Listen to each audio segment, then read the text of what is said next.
আউযুবিল্লাহি মিনাশ শাইতানির রাজিম বিসমিল্লাহির রহমানির রহিম আল্লাহুম্মা সাল্লি আলা মুহাম্মাদ ওয়া আলা আলি মুহাম্মাদ কামা সাল্লাইতা আলা ইব্রাহিম ওয়া আলা আলি ইব্রাহিম ইন্নাকা হামিদুম মাজিদ আল্লাহুম্মা বারিক আলা মুহাম্মাদ ওয়া আলা আলি মুহাম্মাদ কামা বারাকতা আলা ইব্রাহিম ওয়া আলা আলি ইব্রাহিম ইন্নাকা হামিদুম মাজিদ রব্বি জিদনি ইলমা রব্বি জিদনি ইলমা রব্বি জিদনি ইলমা রব্বি ইশরাহ লি সাদরি ওয়া ইয়াসসির লি আমরি ওয়াহলুল উকদাতাম মিন লিসানি ইয়াফকাহু কাওলি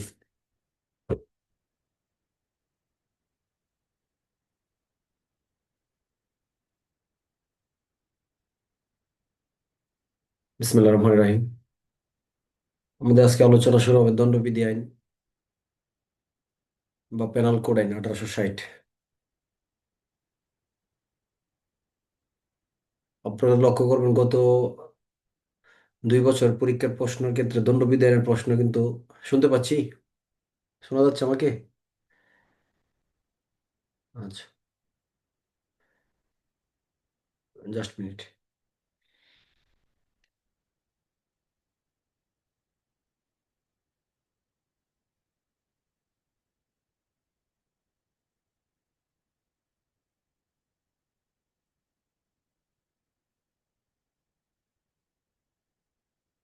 দণ্ডবিধি ব্যাপক প্রশ্নমুখী কিন্তু পুলিশ প্রবিধান এবং দণ্ডবিধি এটা থেকে বেশি প্রশ্ন করতেছে। ফৌজদারি কার্যবিধি সাক্ষ্য আইন তো অবশ্যই গুরুত্বপূর্ণ বটেই, আমরা বুঝতে পারছি যে কতটুকু গুরুত্বপূর্ণ বা প্রশ্ন দেখি, কিন্তু দণ্ডবিধি এবং পুলিশ প্রবিধানের ভিতরেই পেঁচটা হয়। প্রবিধানের প্রশ্নগুলো গ্যাপ থেকে করে ফেলে মাঝে মাঝে, প্রশ্নটা ধরতে একটু অসুবিধা হয়ে যায়।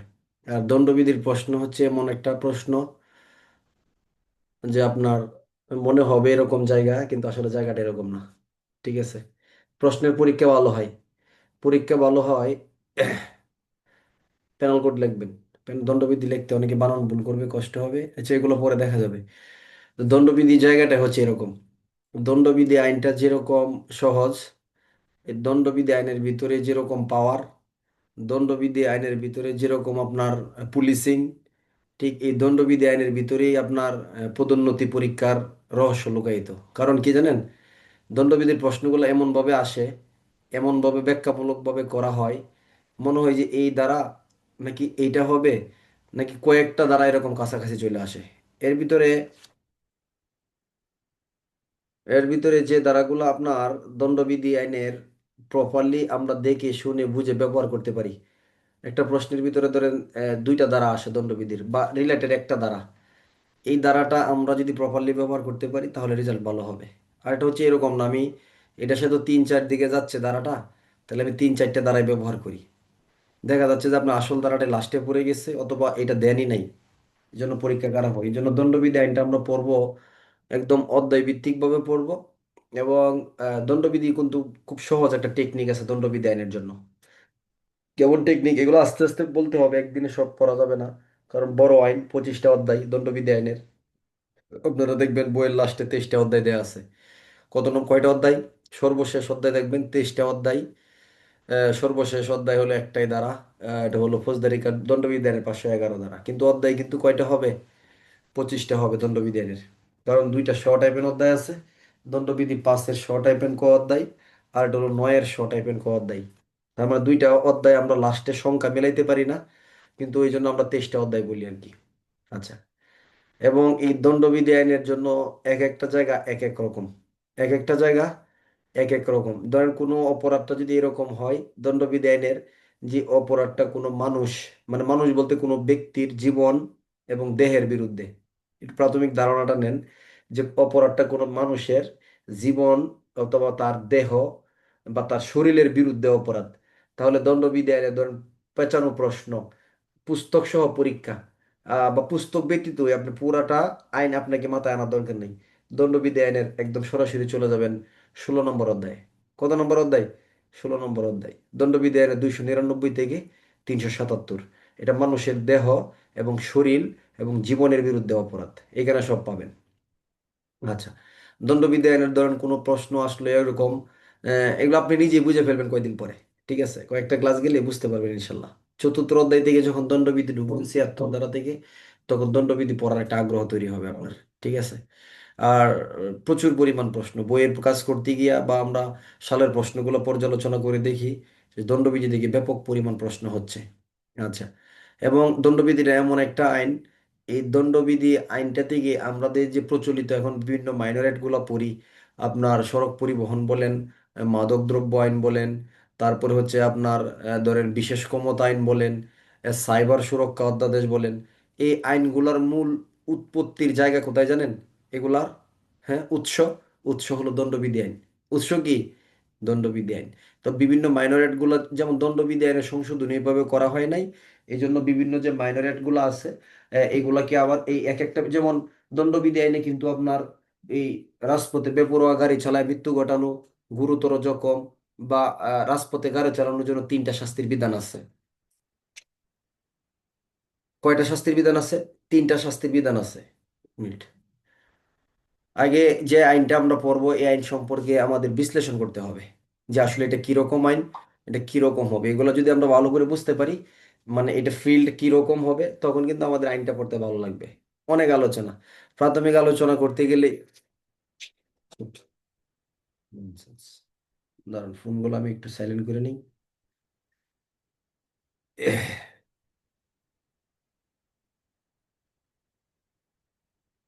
আচ্ছা, যা বলতেছিলাম, দণ্ডবিধি আইনের কোথায় যেন ছিলাম, ও, যে এই জায়গাটা প্রক্রিয়াটা কিরকম হবে দণ্ডবিধি আইনের।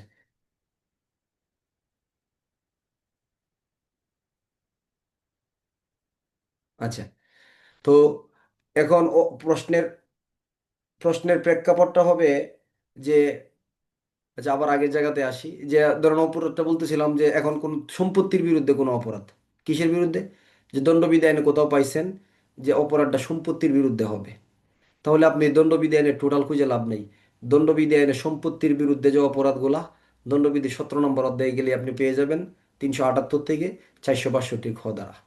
আর আমি যে কথাটা বলতেছিলাম যে দণ্ডবিধি আইনটা কিন্তু অন্যান্য আইনগুলার কি উৎপত্তির জায়গা। যেমন সাক্ষ্য আইনের উৎস কি আমরা জানি না? সাক্ষ্য আইনের উৎস হলো কি ব্রিটিশ সাক্ষ্য আইন, ব্রিটিশ সাক্ষ্য আইন।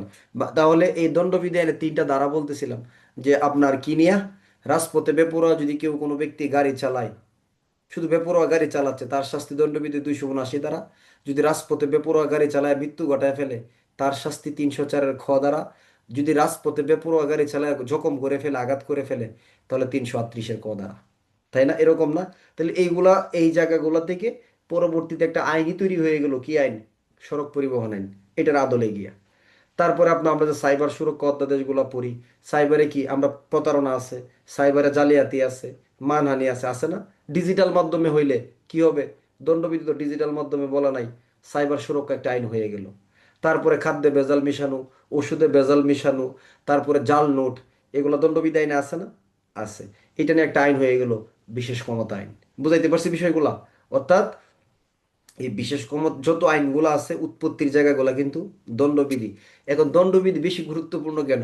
এই যে এই বছর কিন্তু পেনাল কোড আইনের 489 এর ক ক গ গ কেন্দ্রিক প্রশ্ন হয়েছে, হয়েছে না? যারা শুধু বিশেষ ক্ষমতা দিয়ে উত্তর করে আসছে, তারা ম্যাক্সিমাম তাদের রেজাল্ট খারাপ হয়েছে, ভালো নাম্বার পায় নাই। কিন্তু যারা দণ্ডবিধি দিছে এবং সাথে বিশেষ ক্ষমতা যুক্ত করছে, তাদেরটা কিন্তু ভালো হয়েছে। বুঝাতে পারছি? তাহলে দণ্ডবিধি কি আইন একটা, এটা কিন্তু একটা মূল আইন। দণ্ডবিধি কি আইন?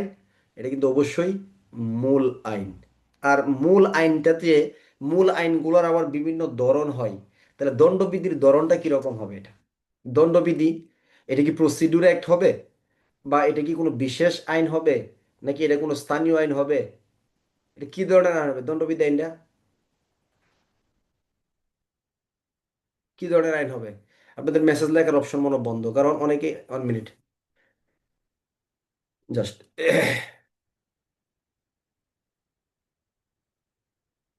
হ্যাঁ হ্যাঁ, ঠিক আছে। আচ্ছা আচ্ছা, দণ্ডবিধি আইনটা কি ধরনের আইন জানবেন? দণ্ডবিধি আইন হলো একটা বিধিবদ্ধ আইন, সাবস্ট্যান্টিভ অ্যাক্ট। এটা এটা কি ধরনের? সাবস্ট্যান্টিভ, অর্থাৎ আপনারা অনেক শুনবেন আইনটা পরবর্তী যখন ইন্সপেক্টর পরীক্ষা দিবেন, ইন্সপেক্টরশিপের বই পড়বেন, তখন এই শব্দগুলো ব্যাপকভাবে ব্যবহার করা হয়, ইংরেজি শব্দগুলো। তাহলে এটা হলো একটা বিধি, ফৌজদারি কি একটা প্রসিডিউর অ্যাক্ট না, পদ্ধতিগত আইন। আর এটা হলো কি সাবস্ট্যান্টিভ অ্যাক্ট, অর্থাৎ বিধিবদ্ধ আইন। এখন যদি বলেন বিধিবদ্ধ আইন কাকে বলে, যেখানে কোনো অপরাধের কি দেয়া থাকে, কোনো অপরাধের বিষয় সম্পর্কে বলা থাকে এবং অপরাধের ব্যাখ্যা থাকে এবং অপরাধের জন্য নির্দিষ্ট শাস্তির বিধান দেয়া থাকে, এগুলো হলো সাবস্ট্যান্টিভ বা বিধিবদ্ধ আইন। তাহলে বিধিবদ্ধ আইনটা আসলো কোথায় থেকে? এটা মূল আইন থেকে আসছে। কোন আইন থেকে? মূল আইন থেকে আসছে। এই জন্য কিন্তু দণ্ডবিধির গুরুত্ব খুবই অপরিহার্য। এবং আপনি পুলিশিং করতে যখন যাবেন, দণ্ডবিধি আইনের এটা বিধিবদ্ধ অপরাধের ধরন, অপরাধের প্রকৃতি, অপরাধের ব্যাখ্যা, অপরাধের সংজ্ঞা এবং অপরাধের শাস্তি বিধান কিন্তু এই দণ্ডবিধি আইনে কি আছে? আছে। এবং এই দণ্ডবিধি আইন হলো কি ফৌজদারি কার্যবিধি আইনের ভিত্তি। বুঝাইতে পারছি? দণ্ডবিধি আইন কিসের ভিত্তি? ফৌজদারি কার্যবিধি আইনের ভিত্তি হলো দণ্ডবিধি আইন। আর দণ্ডবিধি আইনের ভিত্তি হলো ফৌজদারি কার্যবিধি আইন। দুইটা পরিপূরক। দেখবেন ভাষ্য যদি পড়েন যে এক মায়ের গর্ভের দুই সন্তান, মানে দণ্ডবিধি আর ফৌজদারি কি একই মায়ের গর্ভের দুই সন্তান। খুব রিলেটেড এই জায়গাগুলা। তাহলে দণ্ডবিধির যে এত অপরাধ, এই অপরাধগুলো থেকেই পরবর্তী আমরা যে বিভিন্ন কার্যক্রমগুলো করব, এই যে শাস্তি দিব, তাহলে শাস্তির দ্বারা কিন্তু দণ্ডবিধি আইনে দেয়া আছে। এখন তাকে শাস্তি দেওয়ার জন্য তার বিরুদ্ধে মামলা করতে হবে বা নন এফআইআর প্রসিকিউশন দিতে হবে, আদালতে বিচার কার্যক্রম শুরু হবে। তাহলে এই যে মামলা টামলা দিবেন, আদালতে বিচার কার্যক্রম যে শুরু হবে, এই জন্য কি দরকার আছে? মামলা, শাস্তি, গ্রেপ্তার, এগুলোর জন্য অনুসন্ধান, তদন্ত বা বিচারের কি আছে? প্রয়োজন আছে। এই জন্য ফৌজদারি কার্যবিধি আইনটা ছাড়া দণ্ডবিধি আইন হবে না। এবং তাকে বিচার করার জন্য সাক্ষ্য প্রমাণ সংগ্রহ করার প্রয়োজন আছে। এই জন্য দরকার সাক্ষ্য আইনের। এই জন্য ফৌজদারি কার্যবিধি, সাক্ষ্য আইন, দণ্ডবিধি আইন, এই আইনের তিন সর্বাধিক মাত্রা বলা হয় এদেরকে। অর্থাৎ এরা হলো আইন জগতের মেরুদণ্ড। এরা আইন জগতের কি মেরুদণ্ড? ফৌজদারি কার্যবিধি, সাক্ষ্য আইন এবং দণ্ডবিধি আইন। ঠিক একইভাবে যদি আপনি পুলিশ বিভাগীয় পদোন্নতি পরীক্ষার ক্ষেত্রেও এই তিনটা আইনে যদি আপনি শক্তিশালী হন, তাহলে ইনশাল্লাহ আপনি একজন ভালো দক্ষ স্মার্ট অফিসার হিসেবে গণ্য হবেন। আপনি এলাকা দিয়ে যাচ্ছেন, চোখের সামনে খালি অপরাধ দেখবেন। কি দেখবেন? অপরাধ দেখবেন। কিন্তু আপনার কাছে আপনি বুঝতেই পারবেন না এটা অপরাধ যদি দণ্ডবিধি আইন না জানেন। কথা বোঝাতে পারছি? এটা এমন কোনো জায়গা নাই যে আপনার চোখের সামনে এটা অপরাধ মনে হবে না। সারা দিন সব কিছুই অপরাধ। চোখের সামনে যাই দেখবেন সব কিছুই অপরাধ। আমি আগে এরকম ভাবতাম, মনে করেন রাস্তা দিয়ে যাচ্ছি, বিভিন্ন কিছু দেখতেছি যেটা কোন ধারার সাথে মেলানো যায়, যে কি এটা দণ্ডবিধির এই ধারাগুলোর সাথে এরে অপরাধী করা যায়। হয়তো কখনো কগনিজেবল হয়, কখনো নন কগনিজেবল হয়। তাতে কি আমরা পুলিশ অফিসার হিসেবে কি শুধুমাত্র যারা আমলযোগ্য অপরাধী তাদের বিরুদ্ধে ব্যবস্থা নিব, নাকি যারা আমলের অযোগ্য অপরাধী তাদের বিরুদ্ধেও নিতে পারবো? হয়তো তাদেরকে গ্রেপ্তার করতে পারবো না, কিন্তু তাদের বিরুদ্ধে ব্যবস্থা নেওয়ার ক্ষমতা আইনে আমাদেরকে কি করা আছে? দেয়া আছে। আছে না? দেয়া আছে কিন্তু। যাই হোক, তাহলে দণ্ডবিধি আইন, আমরা এটার ইংরেজি নাম পেনাল কোড। এটা 1860 সালের 45 নম্বর আইন হিসেবে অভিহিত হবে। কত নম্বর আইন? 1860 সালের 45 নম্বর আইন হিসেবে কি হবে? অভিহিত হবে। দণ্ডবিধি আইনটা এটা বিধিবদ্ধ আইন, আমরা আগেই বললাম। যদি প্রশ্নের ভিতরে প্রশ্ন থাকে এরকম এমসিকিউ প্রশ্নে যে দণ্ডবিধি আইনে সর্বমোট অধ্যায় কতটি, কয়টা লিখবেন? যদি লাস্টে 25 দেয়া থাকে, অপশনে যদি 25 দেয়া থাকে, অবশ্যই 25টা দিতে হবে। আর তাহলে মনে করবেন যে বুঝে বুঝে শুনে প্রশ্ন করা হয়েছে। আর যদি প্রশ্নের ভিতরে এরকম নির্দিষ্ট কোনো বিধান দেয়া নাই যে এইটা কি ধরনের কতটা অধ্যায়, মানে বিধান দেয়া আছে কিন্তু 25 নাম্বারটা নাই, 23 আছে, 20 আছে, 18 আছে, 26 আছে, তাহলে কি দিবেন? তাহলে 23টাই দিবেন। তাহলে 23টা অধ্যায় ব্যবহার করবেন। আচ্ছা। আর হলো বিধিবদ্ধ আইন তো বললাম। আর হচ্ছে এই দণ্ডবিধি আইনের ক্ষেত্রে অধ্যায় ভিত্তিক জায়গাগুলো বোঝার চেষ্টা করবেন। ক্লাসের শুরুতে আমি প্রতি বছরই এটা বলি যে দণ্ডবিধি আইনটা গুরুত্বপূর্ণ, পুরাটাই গুরুত্বপূর্ণ। যেমন দণ্ডবিধি আইনের এবার বিবাহ সম্পর্কিত অধ্যায় থেকেও প্রশ্ন হয়েছে। হয়েছে না? হয়েছে কি না? কত নম্বর অধ্যায়? 20 নম্বর অধ্যায় হয়েছে কিন্তু। এই জন্য সবটাই গুরুত্বপূর্ণ। আমরা কিন্তু দণ্ডবিধির 511 ধারা, যে ধারাগুলো বইয়ের ভিতরে আছে, সবগুলো ধারায় আলোচনা করবো ইনশাল্লাহ। তবে যে অধ্যায়গুলো বেশি গুরুত্বপূর্ণ এগুলো গুরুত্ব সহকারে আলোচনা করব। যেগুলো তুলনামূলক কম গুরুত্ব আমি কম সময়ের মাধ্যমে আলোচনা করব।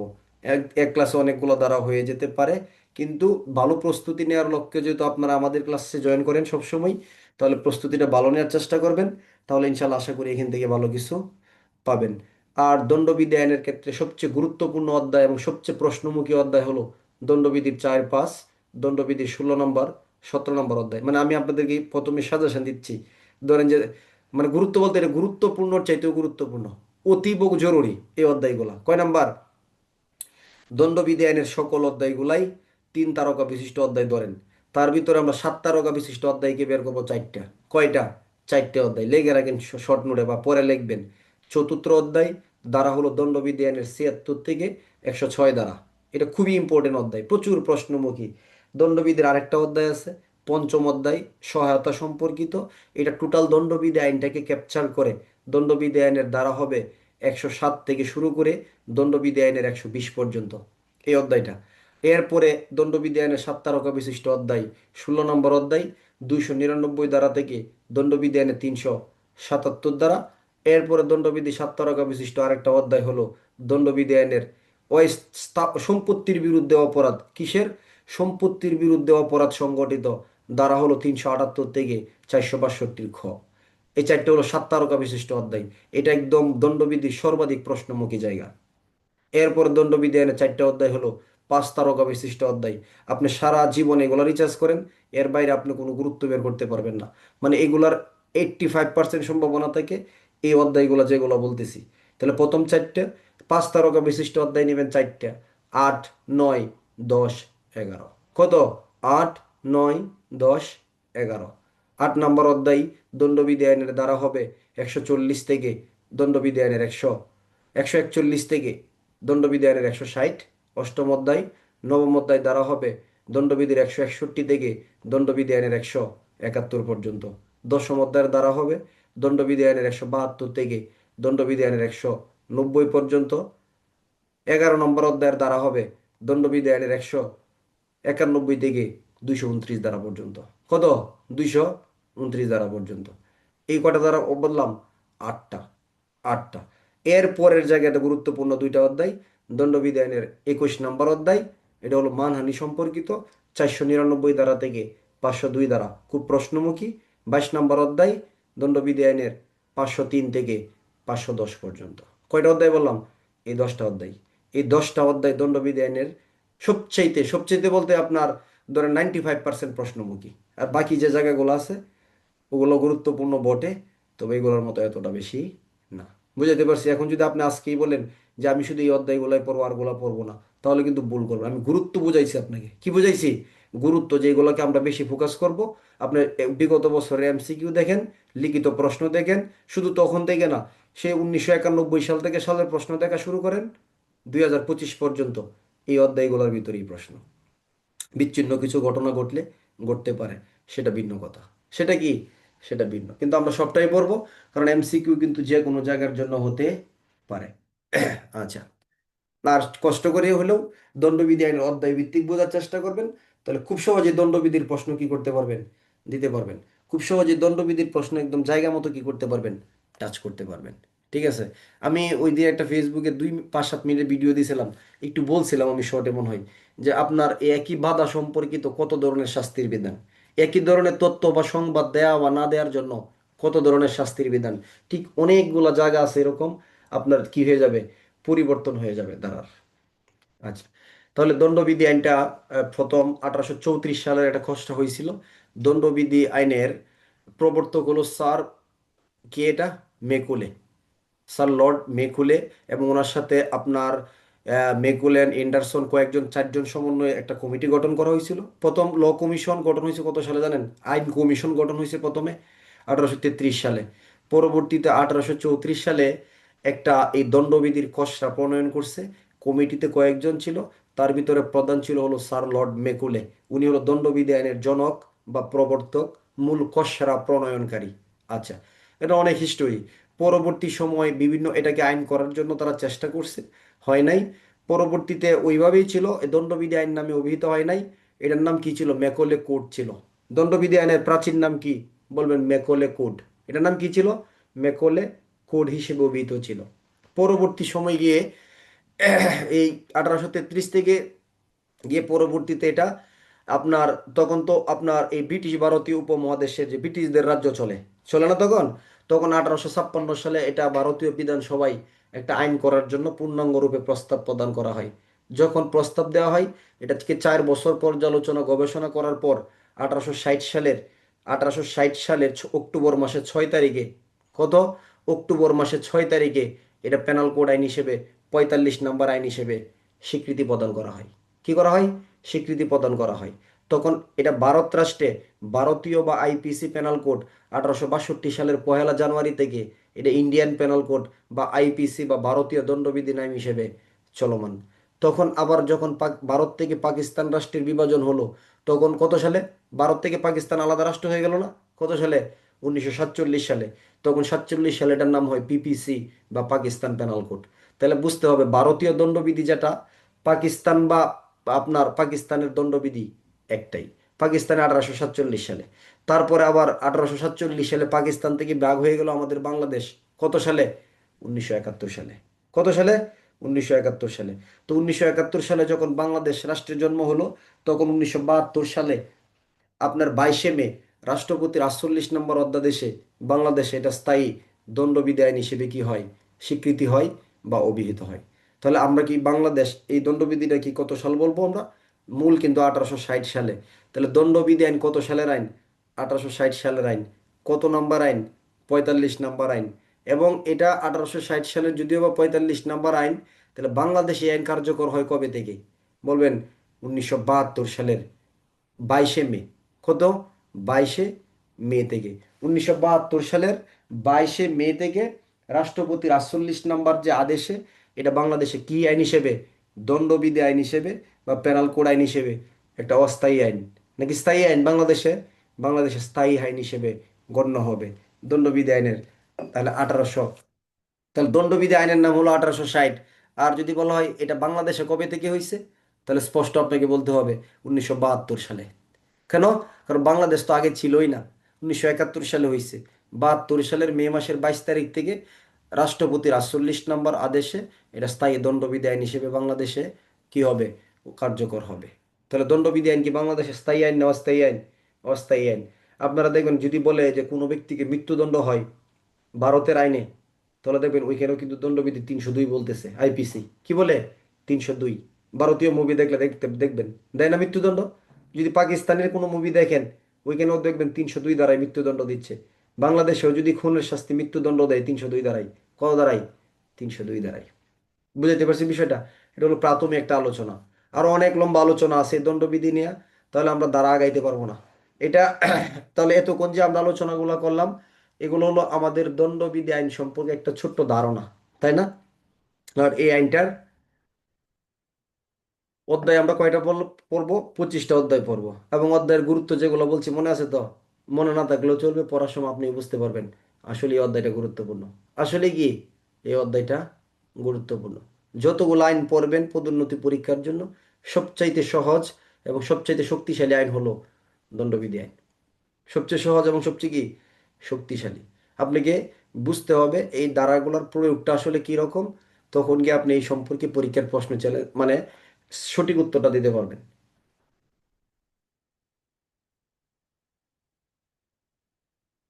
আচ্ছা,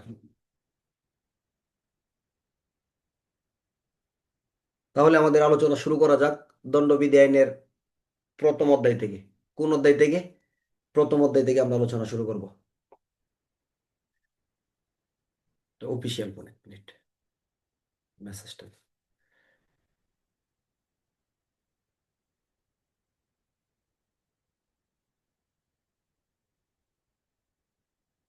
পরে মেসেজ দিয়ে জানাই দিব, ঠিক আছে?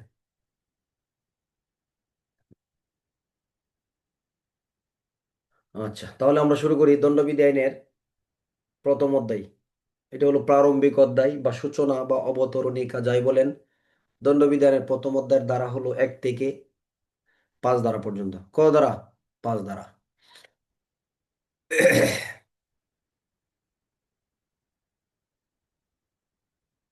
আপনি কিন্তু এরকম প্রস্তুতি আগেই নেন যে দণ্ডবিধি যত ধারা বইয়ে আছে সব ধারা সম্পর্কে আপনাকে একটা ধারণা নিতে হবে। কোনোটা সম্পর্কে প্রাথমিক ধারণা নেবেন, কোনোটা সম্পর্কে একটু গভীর ধারণা নেবেন, কতগুলো সম্পর্কে একদম গভীর থেকে গভীরে নিতে হবে। তাহলে অধ্যায়ের সাথে সঙ্গতি রেখে আমরা গুরুত্ব ওইভাবে দিব ইনশাল্লাহ। দণ্ডবিধি আইনের প্রথম অধ্যায়ের ধারা হলো 1 থেকে 5। 1 নাম্বার যে ধারা দণ্ডবিধি আইনের বলতেছে এই আইনটার নাম কি হবে? তাহলে দণ্ডবিধি আইন যে আমরা পড়তেছি এই আইনের নামটা কি হবে, কি আইন হবে? এখন অনেকে প্রশ্ন করতেছেন যে এটা কি, অনেকেই লিখতে চাচ্ছিলেন যে এই বিষয়টা, যে এটা কি আমরা পেনাল কোড বলবো নাকি এটাকে আমরা দণ্ডবিধি আইন বলবো। তা আপনারা বলেন যে এটা কি পেনাল কোড বলবেন নাকি দণ্ডবিধি আইন বলবেন?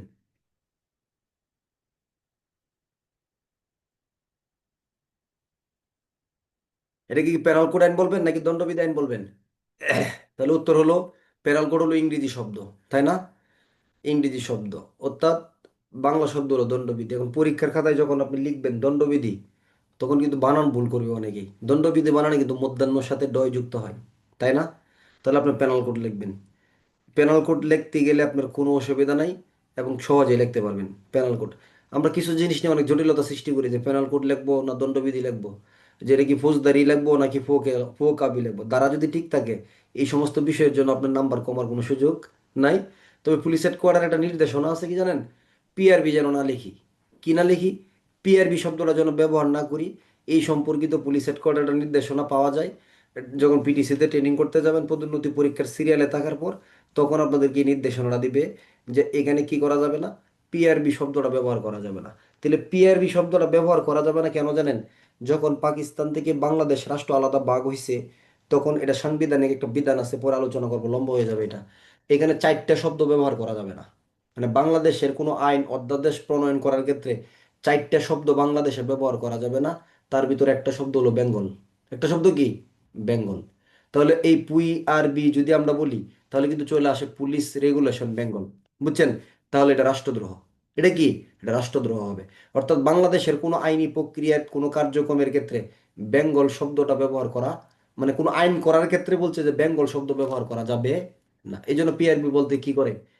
নিষেধ করে। এই মর্মে একটা গ্যাজেট আছে। আচ্ছা, তাহলে এই দণ্ডবিধি আইনের এক ধারা বলতেছে এই আইন দণ্ডবিধি আইন হিসেবে কি হবে? অভিহিত হবে। এবং এটা কোন এলাকার জন্য প্রযোজ্য হবে? এটা সমগ্র বাংলাদেশের জন্যই প্রযোজ্য হবে, এক ধারা। সহজ কথা, শিরোনাম এটা। এই আইনের, দণ্ডবিধি আইনের এক ধারা আলোচনার বিষয়বস্তু হলো এটা শিরোনাম এবং এর সীমানা। তাহলে শিরোনাম হলো দণ্ডবিধি আইন, আর সীমা কি? সমগ্র বাংলাদেশের জন্যই চলবে। দুই ধারা।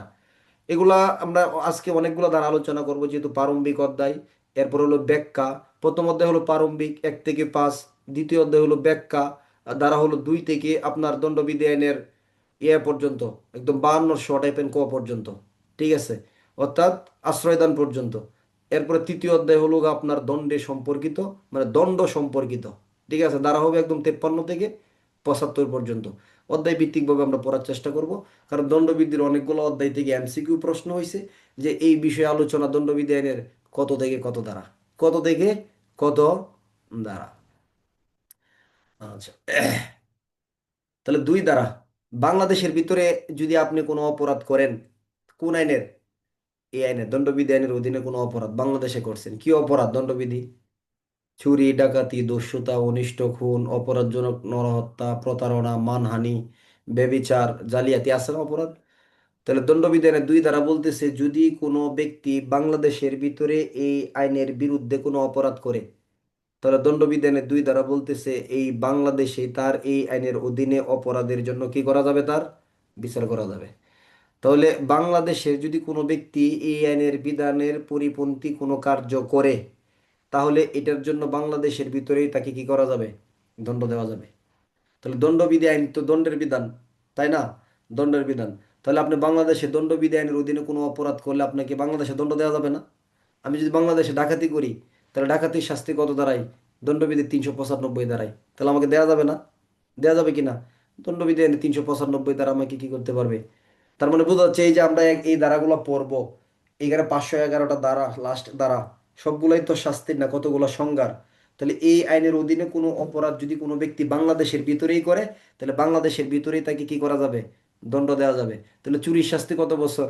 দণ্ডবিধি আইনে 379 ধারায় যদি কোনো ব্যক্তি চুরি করে, তার শাস্তি 3 বছর। কত বছর? তাহলে আমি বাংলাদেশের ভিতরে চুরি করলাম, তাহলে 379 ধারার শাস্তি আমাকে দিবে না বাংলাদেশে? দিবে। দণ্ডবিধি আইনেই দিবে। এই কথাটাই বলতেছে। আর 3 ধারায় বলতেছে বাংলাদেশের বাহিরে সংগঠিত অপরাধ। কি অপরাধ? বাংলাদেশের বাহিরে সংগঠিত অপরাধ, কিন্তু আইন বলে বাংলাদেশের ভিতরে বিচারযোগ্য অপরাধের শাস্তি। এটা কেমন? ধরেন আপনি বিশ্বজিৎ ভারতে আছেন, ভারতে আপনি কি করছেন? ডাকাতি করছেন। কিন্তু ভারতে যে ডাকাতি করছেন, তাহলে আপনি বিদেশে অপরাধ করে যদি কোনো ব্যক্তি বাংলাদেশে আসে, বোঝার চেষ্টা করেন, তাহলে কি বাংলাদেশে তাকে গ্রেপ্তার করা যায় কিনা? কত দ্বারা গ্রেপ্তার করা যায়? ফৌজদারি কার্যবিধি আইনের 54 9 ধারায় বিদেশে অপরাধ করে কোনো ব্যক্তি দেশে আসলে বিনা পুরনায় গ্রেপ্তার করা যায়। এইগুলো একটা। কোনো ব্যক্তি যদি বিদেশে অপরাধ করে দেশে আসে, তাহলে কি চৌকিদার, দফাদার, গ্রাম পুলিশ যারা আছেন, তারা পুলিশ ম্যাজিস্ট্রেটকে সংবাদ দিয়ে সাহায্য করতে বাধ্য কিনা? বাধ্য। কত দ্বারা? ফৌজদারি কার্যবিধি আইনের 45-এর কত? ও, 45-এর ও। আচ্ছা, এরপরে হলো, যদি কোনো ব্যক্তি বিদেশে অপরাধ করে দেশে আসে, তাহলে কি বাংলাদেশে তার বিচার করা যায় কিনা? বিচার করা যাবে কিনা? কত দ্বারাই যাবে? দণ্ডবিধি ফৌজদারি 188 দ্বারা, যে বিদেশে অপরাধ করে যদি কোনো ব্যক্তি দেশে আসে, বাংলাদেশের যে এলাকায় তাকে ধরা হবে, যেখানে তাকে গ্রেপ্তার করা হবে, সেই এলাকার আদালতে তার কি করা হবে? বিচার করা হবে। তার মানে বোঝা যায় যে কোনো, ধরেন এখন একজন ব্যক্তি জাপান থেকে বাংলাদেশ আসলো, একটা অপরাধ করে ফেলছে, তাহলে ইচ্ছা করলে বাংলাদেশেও তার বিচার করা যাবে। ইচ্ছে করলে তাকে বাংলাদেশ সরকার জাপানেও কি করতে পারবে? ফেরত দিতে পারবে। এখন এই বিশ্বজিৎকে ভারত সরকার বাংলাদেশের সম্মান রক্ষার্থে তার বিচার না করে কি করলো? তাকে বাংলাদেশে পাঠিয়ে দিল। এখন এই বিশ্বজিতের বাংলাদেশে শাস্তি হবে কোন আইনে? ভারতের আইনে শাস্তি হবে নাকি বাংলাদেশের আইনে? কি আইনে? যেহেতু সে ভারতে ডাকাতি করছিল, বাংলাদেশে দণ্ডবিধি আইনের 395 ধারায় তাকে কি দেওয়া হবে? শাস্তি দেওয়া হবে। এখন বাংলাদেশের শাস্তিটা যে দেওয়া যাবে, এটা কত ধারার ক্ষমতায়? দণ্ডবিধি আইনের 3 ধারার ক্ষমতায়। কত ধারার? 3 ধারার ক্ষমতা বলে। তার মানে দুয়ে বলতেছে দেশের ভিতরে দণ্ডবিধির অপরাধ করছেন, দেশেই আপনাকে দণ্ডবিধিতে শাস্তি দিব। তিনে বলতেছে বিদেশে অপরাধ করে আপনি বাংলাদেশে আসছেন, তাহলে বিদেশে যে অপরাধটা করছেন, এটা বাংলাদেশে যেরকম অপরাধ হইতো, বিদেশে আপনি এটা করছেন। তাহলে ধরেন বিদেশে, ধরেন উনি ধরেন ইউরোপ থেকে আসছে, ধরেন ইউরোপের বিদেশি আইনের সাথে আমাদের আইনের মিল নাই। এখন বিশ্বজিৎ ধরেন ইউরোপে কি করলো? ডাকাতি করলো। ধরেন ইউরোপে ডাকাতির জন্য শাস্তি ধরেন কত বছর? ধরেন সাপোজ 2 বছর। তাহলে কি এই বিশ্বজিৎ কি ইউরোপের শাস্তি দেওয়া হবে, নাকি দণ্ডবিধি আইনের 395 দ্বারা বাংলাদেশে যাবজ্জীবন কারাদণ্ড বা 10 বছর শাস্তি প্রদান করা হবে? দণ্ডবিধি আইনের 395 দ্বারা দেওয়া হবে। তাহলে বিদেশে অপরাধ করে দেশে আসলে যে তাকে দণ্ডবিধি 395 দ্বারা ডাকাতির শাস্তি দেওয়া যায়, এটা তো 395 দ্বারাই বলছে। তাহলে বাংলাদেশে যে শাস্তি প্রদান নিশ্চিত করে, এটা কত দ্বারার ক্ষমতায়? এটা 3 ধারার ক্ষমতায়। এটা কত দ্বারার ক্ষমতায়? 3 ধারার ক্ষমতায়। বুঝতে পারছি বিষয়টা? তাহলে 2 এবং 3-এর ভিতরে পার্থক্যটা কি? দেশের ভিতরে দেশের অপরাধ করছেন, দেশেই শাস্তি। বিদেশে কোনো অপরাধ করে আসছেন, যে কাজটা বাংলাদেশে করলে অপরাধ হইতো, এই ব্যক্তির বিচার যদি বাংলাদেশে হয়, তাহলে বাংলাদেশেও তাকে শাস্তি প্রদান করা যায়। দণ্ডবিধির কত দ্বারা? 3 ধারা। আর 4 ধারা হলো, এটা অতিরাষ্ট্রিক প্রয়োগ। এটা মানব পাচারে গিয়া পাবেন, এটা সাইবার সুরক্ষাতে গিয়া পাবেন, এটা অনেক আইনে গিয়া পাবেন। এটা হলো আইনের অতিরাষ্ট্রিক প্রয়োগ। অর্থাৎ বাংলাদেশের কোনো নাগরিক যদি বিদেশে অপরাধ করে, বিদেশের কোনো নাগরিক যদি বাংলাদেশে করে, বাংলাদেশে বৈশা যদি বিদেশে করে, বিদেশে বৈশা যদি দেশে করে, তাহলে তাদের জন্য ওই দণ্ডবিধানের বিধান কি হবে? প্রযোজ্য হবে। 4 ধারা। তাহলে বাংলাদেশের কোনো নাগরিক অপরাধ করছে কোথায়? দেশের বাহিরে গিয়া। তাহলে তাকে কি দণ্ডবিধি আইনের আওতায় আনা যাবে কিনা? যাবে। কোনো বাংলাদেশের কোনো অন্য কোনো ব্যক্তি, ধর বিদেশের কোনো নাগরিক বাংলাদেশে কোনো রেজিস্ট্রিকৃত জাহাজে অথবা বিমানে সে বাংলাদেশে উঠছে বা পরে বাংলাদেশে আসছে, এখন ধরেন জাপানের কোনো নাগরিক এসে বাংলাদেশে কি করছে? খুন করে ফেলছে। তাহলে তাকে কি বাংলাদেশের দণ্ডবিধি 302 ধারার আওতায় আনা যাবে না যাবে না?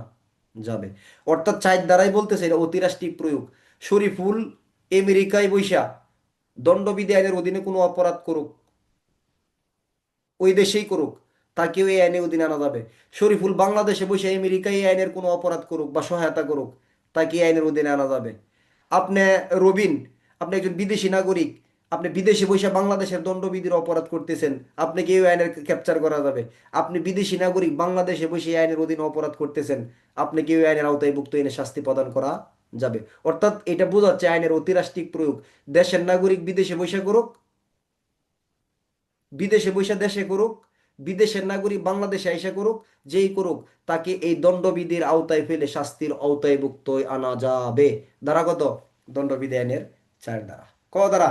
4 ধারা। তাহলে কি আপনি বিদেশে বসলে দণ্ডবিধি থেকে রেহাই পাবেন? রেহাই পাবেন না। আপনি বাংলাদেশে বসে বিদেশে অপরাধ করে ফেলছেন, রেহাই পাবেন?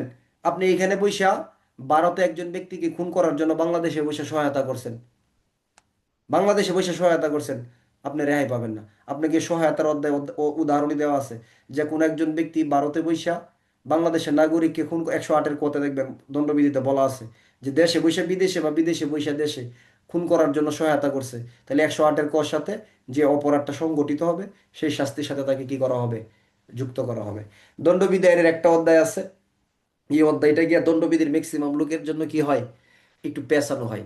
পরে কি করে আপনার গণহারে গাইড বই পড়ে ব্যাখ্যা পড়া মুখস্থ করতে থাকে, মানে মুখস্থ করতে থাকে না, এরকম না। দণ্ডবিধির 107 থেকে যদি দণ্ডবিধির 120 পর্যন্ত ধারাগুলো আপনি বুঝতে পারেন, তাহলে দণ্ডবিধি আপনি মনে করবেন যে 30% দখলে চলে আসছে, টোটাল দণ্ডবিধিকে ক্যাপচার করে এটা। আর এই জায়গাটা এতই সহজ, এটা আপনি ওইখানে গেলেই বুঝতে পারবেন এটা। ঠিক আছে, আপনি মানে দণ্ডবিধি আইনটা যদি আসলে খুব মানে মানে মন থেকেই নেন যে না আমার তো ভালো রেজাল্ট করার দরকার, গভীরভাবে নিতে হবে, তাহলে আমি ইনশাল্লাহ বিশ্বাস করি আপনি খুব ভালোভাবে বুঝতে পারবেন এই জায়গাগুলো দণ্ডবিধি আইনের। ঠিক আছে, প্রথম হয়তো এক দুইটা ক্লাস একটু এলোমেলো হতে পারে, মানে এলোমেলো হতে পারে বলতে একটু খারাপ লাগতে পারে যে এক একটা এক এক রকম কথা, ব্যাখ্যাগুলা সংজ্ঞাগুলো তো পরে গিয়ে আবার ঠিক হয়ে যাবে চতুর্থ অধ্যায় থেকে ইনশাল্লাহ। আচ্ছা, তাহলে এই চার দ্বারা বুঝছেন তো। তাহলে 3 এবং 4-এর পার্থক্য কি? 3-এ হলো বিদেশে অপরাধ করে দেশে আসলেও তাকে বাংলাদেশের দণ্ডবিধি শাস্তির আওতায় আনা যাবে। 4-এ বলতেছে বাংলাদেশের নাগরিক বিদেশে করুক, বিদেশি নাগরিক কোনো দেশে করুক, অথবা বাংলাদেশের কোনো রেজিস্ট্রিকৃত কোনো জাহাজে বা বিমানের আরোহী হোক, সেও যদি কোনো অপরাধ করে, ধরেন আপনি এখন বিমানের উপর অপরাধ করছেন, জাহাজ আছে এখন কোথায়, ধরেন জাহাজ বাংলাদেশে ডুববে, জাহাজের ভিতরে করে ফেলছেন, এখনো বাংলাদেশের ভিতরে আসেন নাই, যদি বলেন আমি তো বাংলাদেশের ভিতরেই ছিলাম না, আপনি রক্ষা পাবেন না কিন্তু। আপনি কিন্তু এই অপরাধে কি, তাহলে যদি কেউ জাহাজের ভিতরে বিমানের ভিতরে খুন করে, পরে যদি জাহাজ বাংলাদেশে বিমান বাংলাদেশে আসে, যদি বলে আমি তো বাংলাদেশে করি নাই, আমি তো বিমানের ভিতরে অপরাধ করছি, রক্ষা পাওয়ার সুযোগ আছে? সুযোগ নাই। 4 দ্বারাই তাকে কি করে হবে, আইনের আওতায়ভুক্ত নিয়ে আসা হবে। এ হলো 4 দ্বারা। আর দণ্ডবিধানের 5 দ্বারা বলতেছে এটা অন্য আইনের কোনো বিধানকে কি করবে না, ব্যাহত করবে না। অন্য আইনের বিধানকে কি করবে না, ব্যাহত করবে না। এটা কোনো ধরনের বিশেষ আইনকে বলেন, কোনো ধরনের স্থানীয় আইনকে বলেন, কোনো প্রতিরক্ষা আইন বলেন, সেনাবাহিনী 52 সালের সেনাবাহিনী আইন, 53 সালের বিমান বাহিনী আইন, 61 সালের নৌ শৃঙ্খলা আইন, 1861 সালের পুলিশ আইন, বা বাংলাদেশের বিশেষ আইন, অন্যান্য স্থানীয় আইন যেগুলো আছে, এই সমস্ত আইনের কোনো বিধানকে বাতিল, রদবদল, স্থগিত বা ক্ষুণ্ণকরণের অভিপ্রেত বলিয়া গণ্য হবে না। তাহলে দণ্ডবিধি আইন কি অন্য আইনের শত্রু? অন্য আইনকে বাধা দিবে? বাধা দিবে না। পুলিশ আইনে পড়ছেন না যে পুলিশ আইনেও যেটা অপরাধ, অন্য আইনেও যদি সেটা অপরাধ হয়, তাহলে অন্য আইনে শাস্তি দিতে গেলে পুলিশ আইন কোনো বাধা দিবে না। তবে যদি অন্য আইনে একবার শাস্তি দিয়ে দেয়, পুলিশ আইন তাকে শাস্তি দিতে পারবে না। বা পুলিশ আইন যদি একবার শাস্তি দিয়ে দেয়, তাহলে তাকে অন্য আইনে শাস্তি প্রদান করতে পারবে না। কত দ্বারা? পুলিশ আইনে 36 দ্বারা, অস্ত্র আইনের 31 দ্বারা, এরকম অনেক দ্বারা গিয়া পাবেন পরবর্তীতে আইনগুলো পড়ার ক্ষেত্রে। ঠিক দণ্ডবিধি আইনের 5 দ্বারা এই কথাটাই বলতেছে যে দণ্ডবিধি আইন এমন একটা আইন, এটা অন্য কোনো সরকারি আইন, সরকারি চাকরি আইন, কোনো বিশেষ আইন, পুলিশ আইন, সৈনিক আইন, নাবিক আইন, বৈমানিক আইন, এবং কোনো ধরনের স্থানীয় আইন, এবং আপনার এই ধরনের যে আইনগুলো আছে, এই আইনকে বাতিল, রদবদল, স্থগিতকরণ, ক্ষুণ্ণকরণের অভিপ্রেত বলিয়া গণ্য নয়। অর্থাৎ অন্য আইনের বিধানকে কি করবে না, ব্যাহত করবে না। পড়ছেন না সাক্ষ্য আইনের কত দ্বারা? 100 দ্বারা। যে সাক্ষ্য আইনের 100 দ্বারায় বলতেছে 1925 সালের এই আইনের কি সম্পর্কিত, দলিলের ক্ষেত্রে 1925 সালের উত্তরাধিকারী আইনের বিধানকে কি করবে না, ব্যাহত করবে না। সাক্ষ্য আইনের কত দ্বারা? 100 দ্বারা। এরকম অনেক আইনে গিয়া পাবেন যে আইনগুলা কি অন্য আইনকে কি দিবে না, বাধা দিবে না, অন্য আইনের কোনো নিয়মকে পরিবর্তন করবে না, রদবদল করবে না। এটার জন্য এই আইনটা প্রণয়ন হয় নাই। এই ছিল দণ্ডবিধি আইনের কত নম্বর অধ্যায়? প্রথম অধ্যায়। এখন আমি এই কথাগুলো বলতেছি আপনাকে মুখস্থ করার জন্য না, বোঝার জন্য। হয়তো পরীক্ষায় কোনো প্রশ্ন আসবে না, কিন্তু এই জায়গাগুলো যখন কোনো একটা বিষয়ের যখন প্রারম্ভিক বা সূচনাটা আপনার মজবুত হবে, মানে এটা ফাউন্ডেশন তৈরি করতেছেন, তখন সামনের আইনগুলো আপনার জন্য একদম হালকা হবে, ইজি হবে, এটা বুঝতে হবে কিন্তু এই বিষয়টা আপনাকে। ঠিক আছে? আর যদি বলেন প্রশ্ন হবে না, দণ্ডবিধানের প্রথম অধ্যায় থেকে একাধিকবার এমসিকিউ প্রশ্ন হয়েছে। দণ্ডবিধানের দ্বিতীয় অধ্যায় ব্যাখ্যা সমূহ, এই অধ্যায়ের সর্বপ্রথম যে ধারা 6, এই 6 ধারা থেকে প্রশ্ন হয়েছে 2022 সালে কনস্টেবল থেকে এএসআই পদে এমসিকিউ পরীক্ষার প্রশ্ন। দেখেন বই খুলেন এমসিকিউ, যে 2022 সালে কনস্টেবল থেকে এএসআই পদের পরীক্ষায় এই 6 ধারা থেকে এমসিকিউ প্রশ্ন হয়েছে। তবে দণ্ডবিধি আইনের দ্বিতীয় অধ্যায় এটা হলো ব্যাখ্যা সমূহ বা সাধারণ ব্যাখ্যা, ধারা হলো 6 থেকে কত ধারা পর্যন্ত? 52 খ। এখানে আমরা সবচেয়ে বেশি কি পড়বো জানেন? সংজ্ঞা। যে সংজ্ঞাগুলা টোটাল দণ্ডবিধি আইনের ভিতরে গিয়ে আমরা পাবো, টোটাল দণ্ডবিধি আইনের ভিতরে এই সংজ্ঞাগুলো আমরা বিভিন্নভাবে গিয়ে পাবো। আমাদের কাজে লাগবে ইনশাল্লাহ। তাহলে আসেন দণ্ডবিধি আইনের 6 ধারা।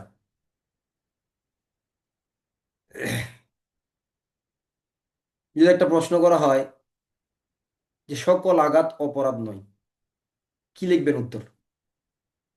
সকল আঘাত কি নয়? অপরাধ নয়। এটা অন্য শব্দ ব্যবহার করতে পারে। তাহলে এখানে এখানে সবাই নতুন, আমি মনে করি সবাই নতুন, যেহেতু নতুন ক্লাস শুরু হয়েছে।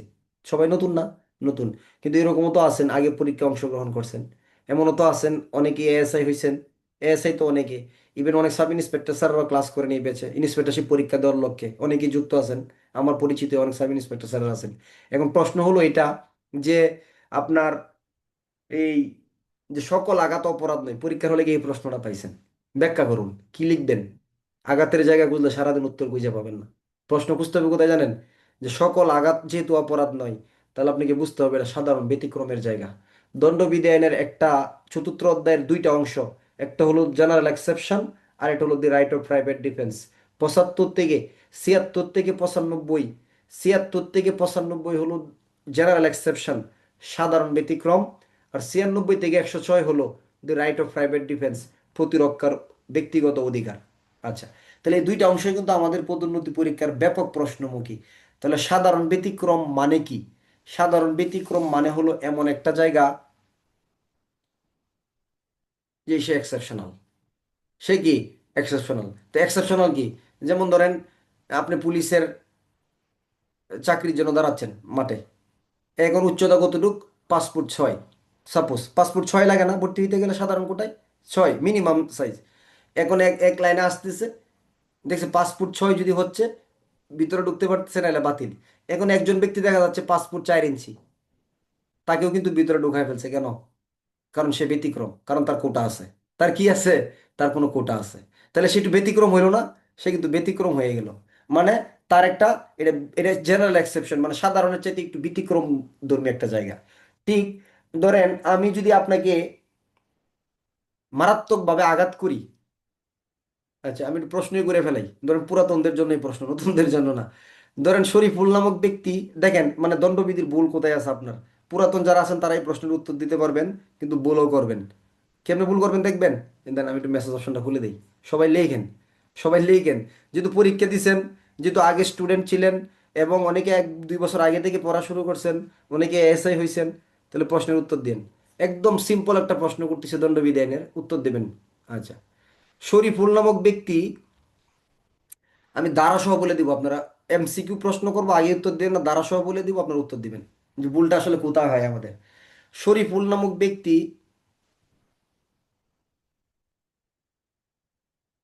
স্বেচ্ছাকৃতভাবে, মানে ইচ্ছাকৃতভাবে মারাত্মক অস্ত্র দিয়ে, মারাত্মক অস্ত্র দিয়ে জাহিদ নামক ব্যক্তিকে আঘাত করে। বুঝলেন? একটা সিম্পল দণ্ডবিধি সবচেয়ে সহজ প্রশ্ন করছি। শরীফুল নামক ব্যক্তি মারাত্মক অস্ত্র দিয়ে জাহিদ নামক ব্যক্তিকে আঘাত বা জখম করে। শরীফুলের শাস্তি দণ্ডবিধির কত দ্বারা? 323, 24, 25 নাকি 26? আপনারা একটু লক্ষ্য করেন যে মানে ধারাগুলো দেখেন, কারোর সাথে কারোটা কিন্তু মিল নেই। আপনারা দেখতেছেন তো, স্ক্রিনে দেখা যাচ্ছে না সবার মেসেজগুলো? সম্রাট ভাই, দেখা যাচ্ছে তো নাকি? আচ্ছা, দেখছেন দ্বারা কি মিল আছে? তাহলে এই একটা দণ্ডবিধি সবচেয়ে সহজ প্রশ্ন না এটা? কেউ লিখতেছে 23, কেউ 24, কেউ 25, কেউ 26।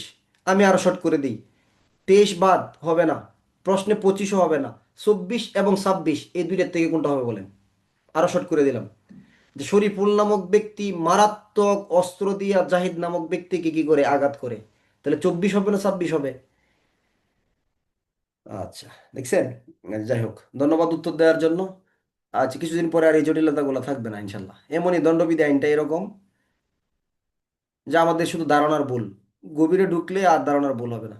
এই প্রশ্নের উত্তরে যারা দণ্ডবিধি আইনের 326 ধারা লেখছেন, তাদের উত্তর ভুল। যারা 323 লেখছেন, 25 লেখছেন, তাদের উত্তর ভুল। এটা দণ্ডবিধি আইনের 324 ধারার প্রশ্ন। আচ্ছা, বোঝার চেষ্টা করেন কেন, বলবেন কেন। দণ্ডবিধি আইনের 324 ধারার প্রশ্ন, এতে কোনো সন্দেহ নাই। যদি বলেন এটা কিভাবে সম্ভব, সম্ভব। আচ্ছা। দণ্ডবিধি আইনের 326 ধারায় শাস্তি প্রদান করার জন্য দুইটা শর্ত লাগবে। একটা হলো মারাত্মক অস্ত্র হইতে হবে, আর মারাত্মক বা গুরুতর আঘাত হইতে হবে। আমার প্রশ্নের ভিতরে মারাত্মক শুধু অস্ত্র, আঘাতটা কিন্তু মারাত্মক হয় নাই, বোঝার চেষ্টা করেন। যদি আমি বলতাম শরীফুল নামক ব্যক্তি মারাত্মক অস্ত্র দিয়া জাহিদকে গুরুতর বা মারাত্মক জখম করছে, তখনই 326 দিতে হবে। যদি শুধু অস্ত্র মারাত্মক, আঘাতের আগে মারাত্মক বা গুরুতর ব্যবহার করা হয় নাই, তাহলে শুধুমাত্র দণ্ডবিধি 324 ধারার প্রশ্ন এটা। কত ধারা? শুধু 324। যদি বলতাম মারাত্মক অস্ত্র দিয়ে মারাত্মক জখম, তাহলে দণ্ডবিধি 326। যদি বলতাম শরীফুল নামক ব্যক্তি স্বেচ্ছাকৃত আজগরকে আঘাত করছে, তাহলে 323। শরীফুল নামক ব্যক্তি স্বেচ্ছাকৃতভাবে আজগরকে গুরুতরভাবে আঘাত করছে, কোনো মারাত্মক অস্ত্র শব্দ ব্যবহার করা হয় নাই, তাহলে শুধু 325 হইতো। যাই হোক, আমরা ওইদিকে যাচ্ছি না। এটা বলার কারণ কি, এখন শরীফুল নামক ব্যক্তি ধরেন মারাত্মক অস্ত্র দিয়ে মারাত্মকভাবে আঘাত করলো, তাহলে তার শাস্তি 326। কিন্তু তারপরও শরীফুল নামক ব্যক্তির কোনো অপরাধ হবে না। কেন জানেন? হয়তো শরীফুল শিশু, তার বয়স 9 বছরের কম, অথবা শরীফুল নামক ব্যক্তি 9 বছরের বেশি, 12 বছরের কম বয়স, কিন্তু বুদ্ধি নাই। কি হয় নাই? ভালো জ্ঞান বুদ্ধি হয় নাই। অথবা শরীফুল নামক ব্যক্তি দণ্ডবিধির 84 ধারা অনুসারে একজন মস্তিষ্ক বিকৃতি বা পাগল। অথবা শরীফুল নামক ব্যক্তি নিজের ইচ্ছার বাহিরে অনিচ্ছাকৃত অপরের দ্বারা প্রলোভিত হইয়া অনিচ্ছাকৃতভাবে কি নেশাগ্রস্ত, মানে ইচ্ছাকৃত না, অনিচ্ছাকৃত মাতাল। তাহলে দণ্ডবিধির 82, 83, 84, 85 দ্বারা আমি কি হয়ে পেয়ে গেলাম? রেহাই পেয়ে গেলাম।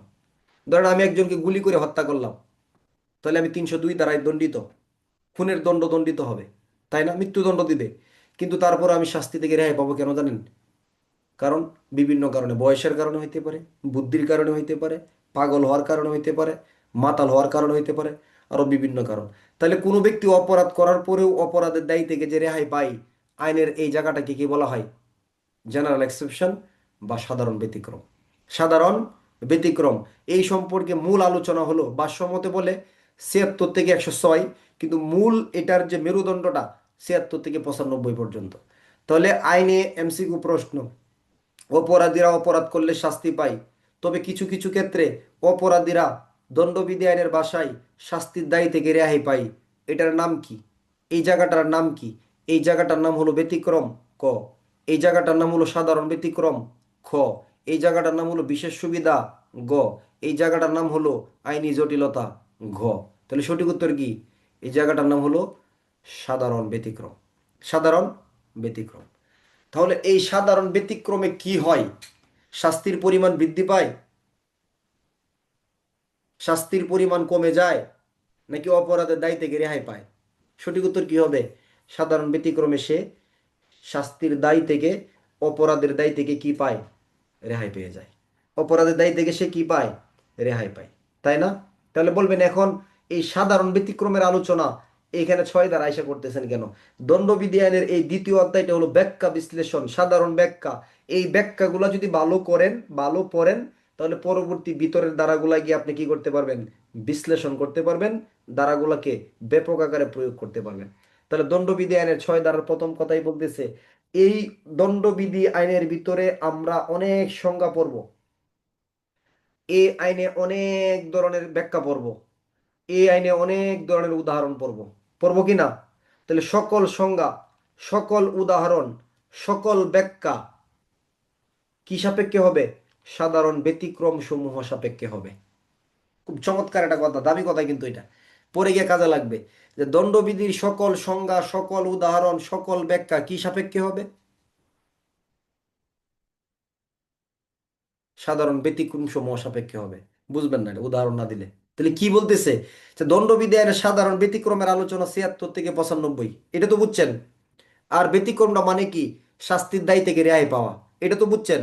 তো দণ্ডবিধির 6 বলতেছে যে দণ্ডবিধি আইনের সংজ্ঞা, উদাহরণ, ব্যাখ্যা কোন জায়গায় আছে? সকল অধ্যায়ে আছে না? খুনের সংজ্ঞা আছে, ব্যাখ্যা আছে, মানহানির ব্যাখ্যা আছে, সংজ্ঞা আছে, উদাহরণ আছে, অপরাধের সহায়তার জন্য আছে, প্রতারণার জন্য আছে, জালিয়াতির জন্য আছে কিনা?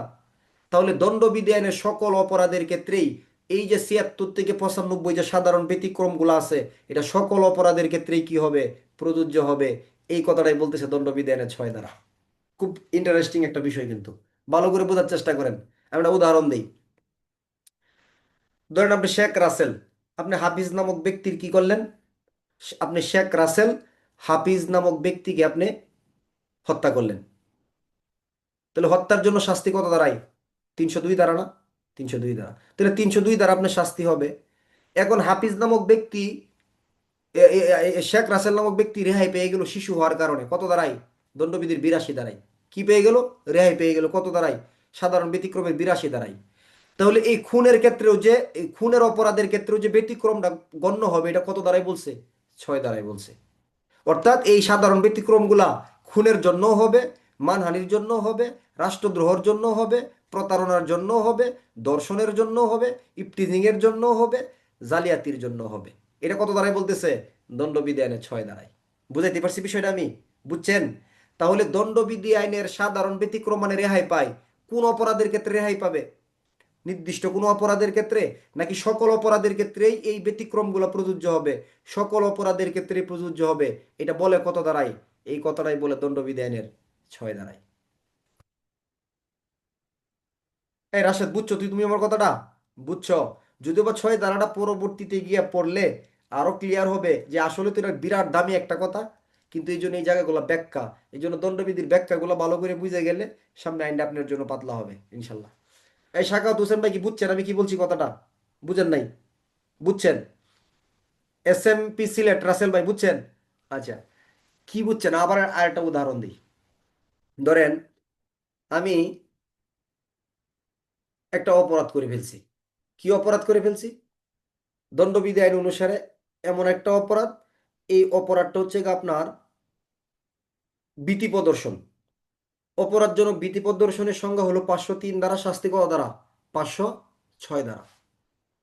এখন আমি যাকে ভয় দেখাইছি সে আমার বিরুদ্ধে 506 দ্বারায় মামলা করলো, ভীতি প্রদর্শনের মামলা। এখন দেখা গেছে পরবর্তীতে আমি কি পাগল? আমি যারা ভয় দেখাইছি হে যে আমার বিরুদ্ধে মামলা করছে, দেখা গেছে শরীফুল কি পাগল। তাহলে আমি দণ্ডবিধিতে রেহাই পাবো কত দ্বারাই? কত দ্বারাই পাগল রেহাই পায়? 84 দ্বারাই। 84 দ্বারাই পাগল ব্যক্তি কি পেয়ে যায়? রেহাই পেয়ে যায়। এখন প্রশ্ন হলো, এই পাগলে 84 দ্বারাই রেহাই পাইলো, কিন্তু অপরাধজনক ভীতি প্রদর্শনের অপরাধের জন্য সে রেহাই পাবে, এই সুযোগটা বলা আছে কোথায়? দণ্ডবিধির 6 দ্বারাই। অর্থাৎ দণ্ডবিধির যে অপরাধী হোক না কেন, যে অপরাধটাই হোক না কেন, যে সংজ্ঞায় হোক না কেন, যে শাস্তি হোক না কেন, সাধারণ ব্যতিক্রমের জায়গাটা সকল অপরাধের জন্যই কি হবে? প্রযোজ্য হবে। দ্বারা হলো দণ্ডবিধি আইনের 6। দণ্ডবিধির কত? 6 দ্বারা। দিলর হোসেন ভাই, বুঝছেন? বিষয়টা বুঝাতে পারছি? তাহলে এমসিকিউ প্রশ্ন, উত্তর দেন এখন। দণ্ডবিধি আইনের 6 দ্বারা সম্পর্কে নিম্নের কোন বাক্যটা সঠিক? দণ্ডবিধি আইনের 6 দ্বারাই সাধারণ ব্যতিক্রম, ক। দণ্ডবিধি আইনের 6 দ্বারাই কোনো অপরাধীকে শাস্তি থেকে রেহাই দেওয়া যায়, এটা, খ। দণ্ডবিধি আইনের 6 দ্বারাই দণ্ডবিধির সকল অপরাধের ক্ষেত্রে সাধারণ ব্যতিক্রম সমূহ প্রযোজ্য হবে, এটা। তাহলে কোনটা? 3 নম্বরটা। দণ্ডবিধির সকল অপরাধের ক্ষেত্রেই সাধারণ ব্যতিক্রমের যে নিয়মগুলো কোথায়? 75 থেকে 86, 95, সকল অপরাধের ক্ষেত্রেই এই সাধারণ ব্যতিক্রমগুলোকে কি করতে হবে? মেনে চলতে হবে। দ্বারা হলো 6। যদি বলেন এটা কি কাজে লাগবে, এটা এমসিকিউ প্রশ্ন হয়েছে, ভিতরে দণ্ডবিধিকে পড়ে বুঝতে পারবেন যে কি কাজে লাগবে। যদি গুরুত্ব না হইতো, তাহলে পরবর্তী কাজে না লাগতো, তাহলে এত সময় কথা বলতাম না। এই হলো 6 দ্বারা। দণ্ডবিধানের পরবর্তী হলো 7 দ্বারা। ক দ্বারা? 7 দ্বারা। 7 দ্বারাটা এরকম, একবার যে বিষয়টাকে আপনার অভিব্যক্তি বোঝাবে, একবার ব্যাখ্যাকৃত অভিব্যক্তির তাৎপর্য। ধরেন আপনি বিয়ের সময়, বিয়ের আগে বললেন, কি বললেন? যে তোমার বিয়ের পর আমি জান বলে ডাকবো। বিয়ের আগে এটা একটা চুক্তি করছেন, কন্ডিশনস, বিয়ের আগেই এরকম, যে বিয়ের পরে তোমার আমি জান বলে ডাকবো। এরপরে আপনার বিয়ের পরবর্তীতে গিয়ে কিন্তু কি করতে হবে? তাকে যদি জান না বলে অন্য কোনো কিছু বলেন, তাহলে কিন্তু এটা মানা মানা মানা যাবে না। অনেকটা কত ধারার মতো জানেন? সাক্ষ্য আইনের 115 ধারার মতো। আমি আরো সহজে বুঝাই দিই। দণ্ডবিধি 7 ধারাটা কিরকম? দণ্ডবিধি আইনে এটা সহজ সংজ্ঞা বলি, বেআইনি সমাবেশের সংজ্ঞা কত ধারা? খুব সহজে বলেন। দণ্ডবিধি আইনে বেআইনি সমাবেশের সংজ্ঞা 141 ধারা। রাইট? বেআইনি সমাবেশ করতে গেলে কতজন সদস্য লাগে? 5 জন সর্বনিম্ন। আচ্ছা, তাহলে এই বেআইনি সমাবেশের কথাটা কি শুধু দণ্ডবিধি আইনের সংজ্ঞাতে বলা আছে, নাকি আরো বিভিন্ন জায়গাতে আছে? শাস্তির জায়গায় বলা আছে, আরো বিভিন্ন জায়গায় গিয়ে বলা আছে। তাহলে বেআইনি সমাবেশ বলতে আমরা বুঝি পাঁচ বা ততোধিক ব্যক্তির সমাবেশ, যেগুলো 141 ধারার 5টা কাজ। এখন দণ্ডবিধানে বেআইনি সমাবেশটা 141 ধারা ছাড়া আরো বিভিন্ন জায়গায় আছে না? আছে। তাহলে 141 ধারা যদি বেআইনি সমাবেশের সংজ্ঞা গিয়ে আমরা বুঝি যে পাঁচ বা ততোধিক ব্যক্তির সমাবেশ যেটা আইনি কাজে বাধা দেয়, ভয়ভীতি দেখায়, এটা, তাহলে অন্য আরেক জায়গায় গিয়ে বেআইনি সমাবেশে কি নতুন নাম, নতুন শব্দ বুঝবো, নতুন কোন রূপ বুঝবো, নাকি ওইটাকেই বুঝাইতে হবে? ওইটাকেই বুঝাইতে হবে। দণ্ডবিধি আইনের কত ধারা? দণ্ডবিধি আইনের 7 ধারা। দণ্ডবিধি আইনের কত ধারা? দণ্ডবিধি আইনের 7 ধারা। তাহলে ভালো করে বোঝার চেষ্টা করেন। দণ্ডবিধি আইনের 7 ধারা হচ্ছে, আপনি দণ্ডবিধি আইনে এক একটা শব্দ, আরো সহজ উদাহরণ দিই। দণ্ডবিধি আইনে ডাকাতি শব্দটা কি একবার না বারবার আছে? ডাকাতির সংজ্ঞা দণ্ডবিধি আইনে 391 ধারা, ডাকাতির শাস্তি 395 ধারা, খুন সহ ডাকাতি 396 ধারা, তারপরে মারাত্মক অস্ত্রে 97 ধারা, মৃত্যু বা গুরুতর জখমের উদ্যোগ সহকারে 97, মারাত্মক অস্ত্রে 98 ধারা, ডাকাতের জন্য প্রস্তুতি গ্রহণ করা 99, ডাকাত দলের সদস্য হওয়া 400। আছে না এরকম বিষয়? আচ্ছা, তাহলে এই ডাকাতি শব্দটা মানে আমরা বুঝাই পাঁচ বা ততোধিক ব্যক্তি মিলে যদি দস্যুতা করে তাকে ডাকাতি বলে। তাহলে ডাকাতির শব্দ কি এক এক জায়গায় গিয়ে এক এক রকম রূপ নিবে, নাকি টোটাল দণ্ডবিধি আইনে ডাকাতির একটা এক রকম রূপই বোঝাবে? এক রকম রূপই বোঝাবে। অর্থাৎ আপনি দণ্ডবিধি আইনে 7 ধারায় বলতেছে যে দণ্ডবিধি আইনে একটা শব্দকে যেভাবে করবেন ব্যবহার করা হয়েছে, পরবর্তীতে এটার এইটাই মনে করতে হবে, এটার আর নতুন কোনো রূপে কি করা যাবে না, ব্যাখ্যা করা যাবে না, আর এটাকে নতুন কোনো নাম দেওয়া যাবে না। দণ্ডবিধির কত ধারা? 7 ধারা। যেমন আরো সহজ যদি বলি আমরা, দণ্ডবিধি আইনে অনেকগুলো ধারা, 511টা ধারা। দণ্ডবিধি আইনের একটা শব্দ ধরেন মানহানি, সংজ্ঞা হলো 499 ধারা। মানহানি মানে কি? কোনো ব্যক্তির সুনাম নষ্ট করা। 499 ধারা আমরা গিয়ে কি বুঝবো? সুনাম নষ্ট করা মানে কি? মানহানি। এখন দণ্ডবিধি আইনের ধরেন আরেকটা জায়গার ভিতরে মানহানি শব্দটা আপনি যাই পাইলেন, তাহলে ওইখানে গিয়ে মানহানি বলতে আপনি কি বুঝবেন? সুনাম নষ্ট না করা, সুনাম বৃদ্ধি করা, নাকি সুনাম নষ্টই করা? সুনাম নষ্টই করা। এই কথাটা হলো দণ্ডবিধির কত দ্বারা? 7 দ্বারা। এই বুঝছেন বিষয়টা? এটা তার মানে আপনি একবার যে বিষয়টাকে যে শব্দে যে রূপে বুঝে যাবেন, টোটাল টোটাল দণ্ডবিধি আইনে এটার আর নতুন কোনো নাম হবে না, নতুন কোনো রূপ হবে না, নতুন কোনো শব্দ হবে না। এটা এই নামেই কি হবে? এই রূপেই তার রূপ থাকবে। দ্বারা কত? দণ্ডবিধি আইনের 300, দণ্ডবিধি আইনের 7 দ্বারা। কত দ্বারা? 307 দ্বারা। বুঝেন নাই? কে বুঝেন নাই বলেন? সহজ কথা কিন্তু এগুলা, কিন্তু প্রথম শুনতেছেন একটু কষ্ট হইতে পারে। কয়েকবার শুনলে গিয়ে কি হয়ে যাবে? ঠিক হয়ে যাবে। কয়েকবার শুনলে কি হয়ে যাবে? ঠিক হয়ে যাবে।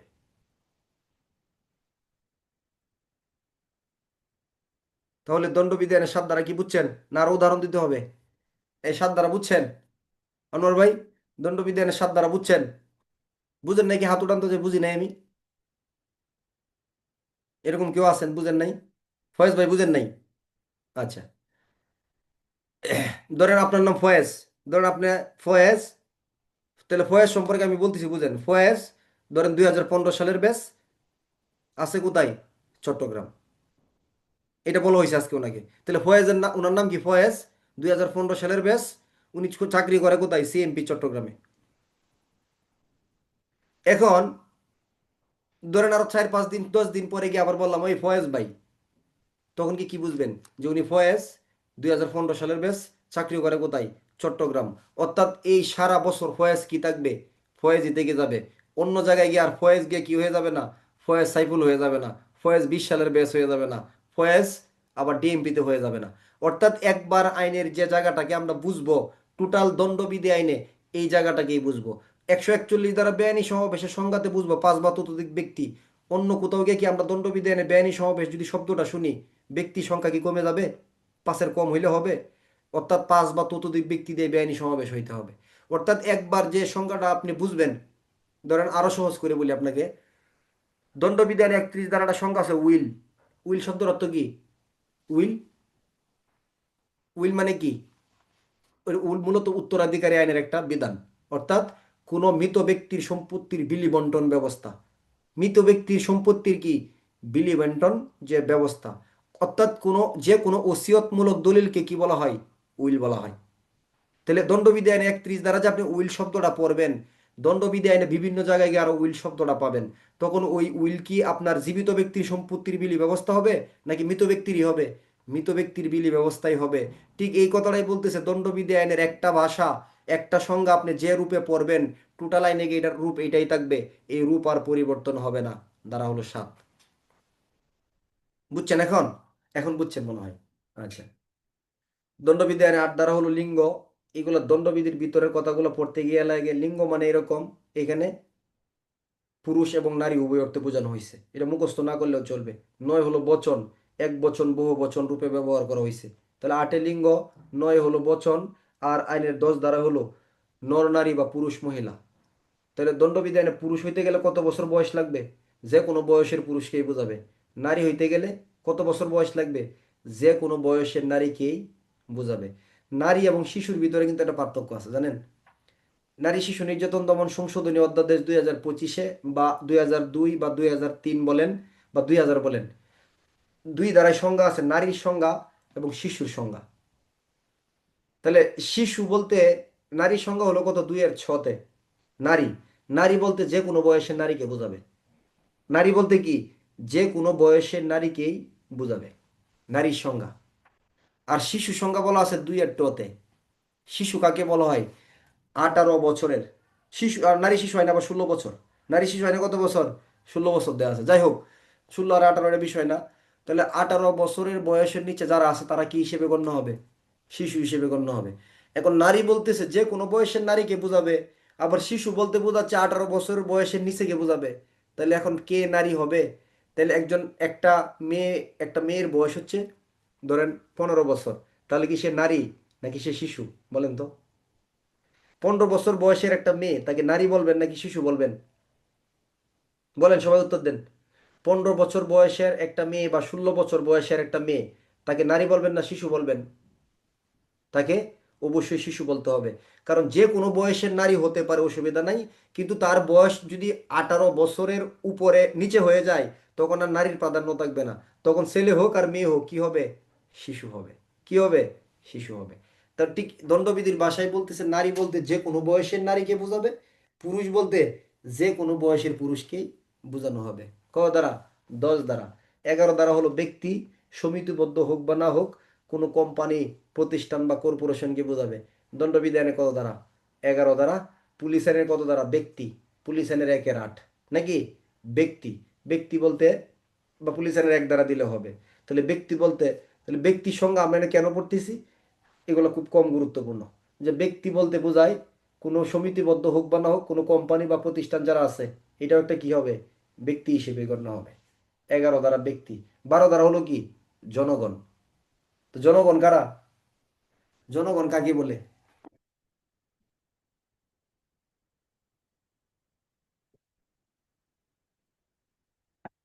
আপনার জনগণ বলতে ধনী জনগণ, দরিদ্র জনগণ, গরিব জনগণ, হিন্দু জনগণ, মুসলিম জনগণ, খ্রিস্টান জনগণ, অর্থাৎ যে কোনো শ্রেণীর ব্যক্তি বা সম্প্রদায় কি হিসেবে গণ্য হবে?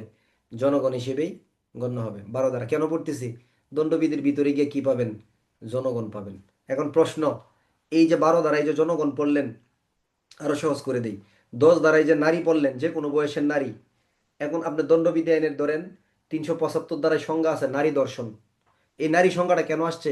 375 দ্বারাই কিন্তু একটা সংজ্ঞা আছে নারী দর্শনের সংজ্ঞা। এখন 375 দ্বারা নারী দর্শনের সংজ্ঞার ক্ষেত্রে নারী বলতে কি বুঝবেন? কোনো বয়স বোঝাবে নাকি যে কোনো বয়সের নারীকে বোঝাবে? যে কোনো বয়সের নারীকেই বোঝাবে। তাহলে এই কথাগুলো যে আমরা এখন পড়তেছি, এই কথাগুলো কিন্তু সামনে আপনার কাজে লাগবে। সামনে কি লাগবে? কাজে লাগবে। এমনি এমনি পড়তেছি না কিন্তু, মনে রাখবেন। ঠিক আছে? পুলিশের পদোন্নতি পরীক্ষা, আমি একটা কথাই বলি, পুলিশের পদোন্নতি পরীক্ষার চাইতে সহজ এই ডিপার্টমেন্টের কোনো কিছুই না। এটা সেন্ট্রি ডিউটির চাইতেও অনেক সহজ। ঠিক আছে? এটা সব কিছুর চাইতেও সহজ। এটা আপনার মানে এর চাইতে সহজ কোনো কিছু হইতে পারে না। এটার জন্য খুব মেধা হওয়ার প্রয়োজন নাই, খুব সুন্দর হাতের লেখার প্রয়োজন নাই। এটার পুলিশের পদোন্নতি পরীক্ষা নেওয়ার জন্য আপনাকে সব কিছু ত্যাগ করার প্রয়োজন নাই। শুধু একটা একাগ্রতা প্রয়োজন এবং একটা মনোযোগ, আপনার একটা আগ্রহের জায়গাটা। যদি কোনো ব্যক্তি আগ্রহের জায়গাটা ধরে রাখে, সে যতই দুর্বল হোক না কেন, যত দুর্বল হোক না কেন, তাই বলুন আগ্রহের জায়গাটা মানে কি? আগ্রহের জায়গাটা হলো ধারাবাহিকভাবে পরিশ্রম করা, এটা হোক অল্প। আর একটা বিষয় আমি নতুন বেছেও বলতেছি, সব বেছেই বলি, ধরেন আমি এটা মোটামুটি ইনশাল্লাহ আল্লাহর উপর তাওয়াক্কুল করে বলি, ধরেন আমরা 45টা লিখিত পরীক্ষা নিব আপনাদের ইনশাল্লাহ, যদি আল্লাহ সুস্থ রাখে জীবিত রাখে আমাদের। এই 45টা লিখিত পরীক্ষায় যদি কেউ অংশগ্রহণ করতে পারেন, তাহলে তার সিরিয়াল 100-র বাইরে যাওয়ার তেমন কোনো সম্ভাবনা থাকে না আসলে। আল্লাহ যদি না দেয়, তকদিরের পরীক্ষায় ফেলে দেয়, সেটা ভিন্ন কথা, কিন্তু যাওয়ার সুযোগ থাকে না সাধারণত। এখন বলবেন দিলে আমি 45টা পরীক্ষা দিব, তাহলে আপনি লেগে রাখেন আগামী বছর আপনার সিরিয়াল 100-র ভিতরে থাকবে। কিন্তু এরকম 45টা পরীক্ষা দিতে পারবেন না 90% লোকই। বিভিন্ন অজুহাত, অসুবিধা, জটিলতা, সমস্যা, অর্থনৈতিক, মানসিক, পারিবারিক থাকবে। এগুলাকে পাশ কেটেই যারা আপনার এই ধরনের আগ্রহটা, মানে তার মানে এই ছোট্ট কারণে পরীক্ষা মিস করে ফেললেন, তার মানে আপনার আগ্রহের জায়গাটা কি থাকলো না, ঠিক থাকলো না। আপনার যে একাগ্রতাটা, এটা আস্তে আস্তে কি হয়ে গেল, ছুটে গেল। এইভাবেই কিন্তু জোরে যায় বছরের পর বছর সমস্যাহীনভাবে। একদম চিরন্তন এই দুনিয়াতে সমস্যাহীনভাবে আপনি কখনো একদিনের জন্য হইতে পারবেন না। বিভিন্ন রকম জটিলতা, যন্ত্রণা, অসুবিধা এবং সুবিধার মধ্য দিয়ে আমাদের জীবন কিন্তু অতিবাহিত হচ্ছে এবং হবে, তাই না? অতএব সময়ের কাজ সময় না করাটা, এটা আরেকটা বোকামির লক্ষণ। সময়ের কাজটা সময়ই করবেন। দেখেন যে ছেলেগুলো 2018 খয়ের ব্যাচ, আমাদের ক্লাস থেকে অনেকগুলো স্টুডেন্ট 2018 খ ব্যাচ, মানে 18 দ্বিতীয় ব্যাচের স্টুডেন্ট এসআই হয়ে গেল, তাই না? যাদেরকে আপনারা অফিসে কাজ শিখাইছেন, যাদেরকে আপনারা আপনার কি করছেন, যাদেরকে রিক্রুট আমলে বিভিন্ন কাজ করাইছেন, বলছেন আমার জন্য এক বোতল পানি কিনে নিয়ে আস, ছোট ভাই হিসেবে করাইছেন না, চলাফেরা করছেন একসাথে, এরা কিন্তু অফিসার এখন। আবার আগামী বছর দেখবেন 2020 সালের পার্টিটা, খুব চেতা এই পার্টিটা, আমি মানে এদেরকে যত থেকে অবাক হই, খুব চেতা 20 সালের পার্টিটা। দেখবেন আগামী বছর এরা কি পরিমাণ পদোন্নতি নিয়ে বের হয়ে যাবে। তাহলে এগুলো ভাবার বিষয় কিন্তু, যে 2020 সালে আইসা 26 সালে এসে দারোগা, এএসআই, আমি কি করলাম, আমার কেন হচ্ছে না? আপনার এই একাগ্রতা, ওরা 20 সালের পার্টি 2 বছর আগে থেকে পড়তেছে, আপনি দেখেন খোঁজ নিয়ে, ওরা 2 বছর আগে থেকে পদোন্নতির জন্য পড়াশোনা শুরু করছে। তাহলে আপনি আপনি কেন পারতেছেন না? আপনি কেন তার সাথে কিসের সুযোগের অভাব আপনার? এগুলো চিন্তা করতে হবে। দণ্ডবিধি আইনের 13 ধারা নাই, 14 ধারা হলো রাষ্ট্রের কর্মচারী। 14 ধারা কি? রাষ্ট্রে কষ্ট হচ্ছে, কষ্ট হচ্ছে। আমরা তো দণ্ডবিধির প্রাথমিক ইতিহাস বলতে গিয়ে সময় লাগছে বেশি, আর আলোচনা তো কেবল শুরু হলো। দণ্ডবিধি এরকম হবে, ফৌজদারি সাক্ষ্য আইনে যেরকম কোনোদিন 3টা 4টা ধারা হয়েছে, দণ্ডবিধির ক্ষেত্রে এরকম সুযোগ খুব কম হবে। কিছু বিশেষ অধ্যায় আছে, হয়তো 4 5 6টা ধারা পড়াইতে হবে, আর বেশিরভাগ ক্ষেত্রে অনেক লম্বা টান দিতে হবে দণ্ডবিধির ক্ষেত্রে। দণ্ডবিধি আইনের 14 ধারা হলো রাষ্ট্রের কর্মচারী। দণ্ডবিধি আইনে যদি সরকারি কর্মচারীর সংজ্ঞা আসে, বা লক্ষ্য করেন, দণ্ডবিধি আইনে যদি সরকারি কর্মচারীর সংজ্ঞা আসে, এবং এটা যদি আপনি মূল বই ভিত্তিক উত্তর দেন, তাহলে সংজ্ঞা কত দ্বারা হবে জানেন? কত দ্বারা হবে? আপনারা সবাই বলবেন দণ্ডবিধি আইনের 21 ধারা। কত দ্বারা? 21 ধারা। কিন্তু দণ্ডবিধি আইনের যদি আপনি মূল বই ভাষ্য দেখেন, সরকারের দণ্ডবিধি আইনের 14 ধারা রাষ্ট্রের কর্মচারী, দণ্ডবিধি আইনের 14 ধারা প্রজাতন্ত্রের কর্মচারী, দণ্ডবিধি আইনের 14 ধারা সরকারি কর্মচারী, সব এক শব্দ, অভিন্ন শব্দ, এগুলোর আলাদা কোনো পার্থক্য নেই।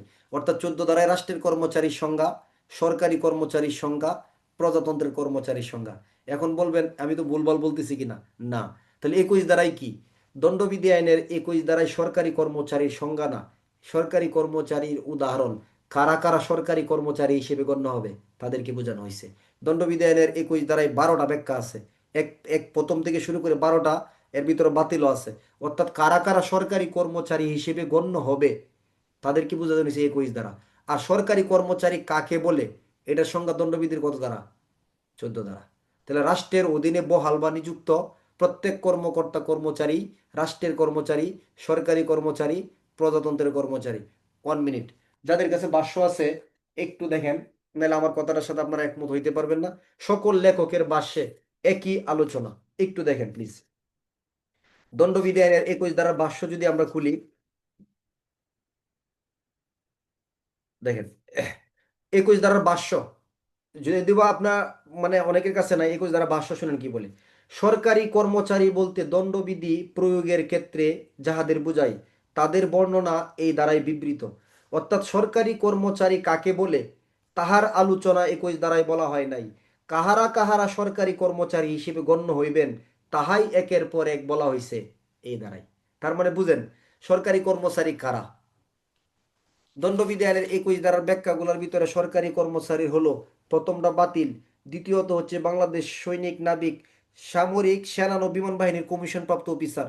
এরপর হচ্ছে আপনার পুরসভার কমিশনার হইতে পারে, এরপরে যারা গ্রেপ্তার করার ক্ষমতা রাখে, যারা আটক রাখার ক্ষমতা রাখে, যারা বিচারালয়ে কাজ করার ক্ষমতা রাখে, যারা আপনার নির্বাচন সংক্রান্ত কার্যক্রম করার ক্ষমতা রাখে, এরকম 12টা ব্যাখ্যা দেয়া আছে। এরা সবাই কি? সরকারি কর্মচারী। সবচেয়ে উৎকৃষ্ট ব্যাখ্যা হলো যথাযথ নিয়োগ প্রক্রিয়ার মাধ্যমে নিযুক্ত হয়ে সরকারি নিয়ম নীতিগুলা মেনে সরকারি সুযোগ সুবিধাগুলো ভোগ করে তারাও সরকারি কর্মচারী। তাহলে আমরা কি নিয়োগ সার্কুলারের মাধ্যমে ভর্তি কিনা? ভর্তি। সরকারি নিয়ম নীতি মানি কিনা? মানি। সুযোগ সুবিধা ভোগ করি কিনা? তাহলে আমরাও সরকারি কর্মচারী হতে পারি। আমরা কি কোনো ব্যক্তিকে গ্রেপ্তার করে হেফাজতে নিতে পারি কিনা? পারি। তাহলে আমরাও সরকারি কর্মচারী। বিচারালয়ের জজ সাহেব কি কোনো ব্যক্তিকে শাস্তি দিতে পারেন কিনা? দিতে পারেন। তিনিও সরকারি কর্মচারী। অর্থাৎ সেনা বিমান বাহিনীর কমিশন প্রাপ্ত অফিসার, তারাও সরকারি কর্মচারী। অর্থাৎ এই 21 ধারা হলো 14 ধারার একটা উদাহরণ। এখন বলেন পরীক্ষাত কি লিখবো? যদি রাষ্ট্রের কর্মচারী বা সরকারি কর্মচারীর কোনো ধরনের সংজ্ঞা আসে, তাহলে 14 ধারা সংজ্ঞা লিখবেন। এরপরে 21 ধারা লিখবেন যে নিম্নলিখিত ব্যক্তিগুলো সরকারি কর্মচারী হিসেবে গণ্য হবে। একটা বা দুইটা উদাহরণ দিয়ে দিবেন। লক্ষ্য করেন বোঝার। 21 দ্বারা স্পষ্ট বলতেছে সরকারি কর্মচারী কাকে বলে। এটা এই দ্বারার উদাহরণ নয়, এই দ্বারার আলোচনা নয়। কারা কারা সরকারি কর্মচারী হিসেবে গণ্য হবে, এইটাই এই দ্বারায় বলা আছে। তাহলে সরকারি কর্মচারী সংখ্যা কত দ্বারা বলেন? রাষ্ট্রের কর্মচারী, সরকারের কর্মচারী, প্রজাতন্ত্রের কর্মচারী, এগুলা এক শব্দ।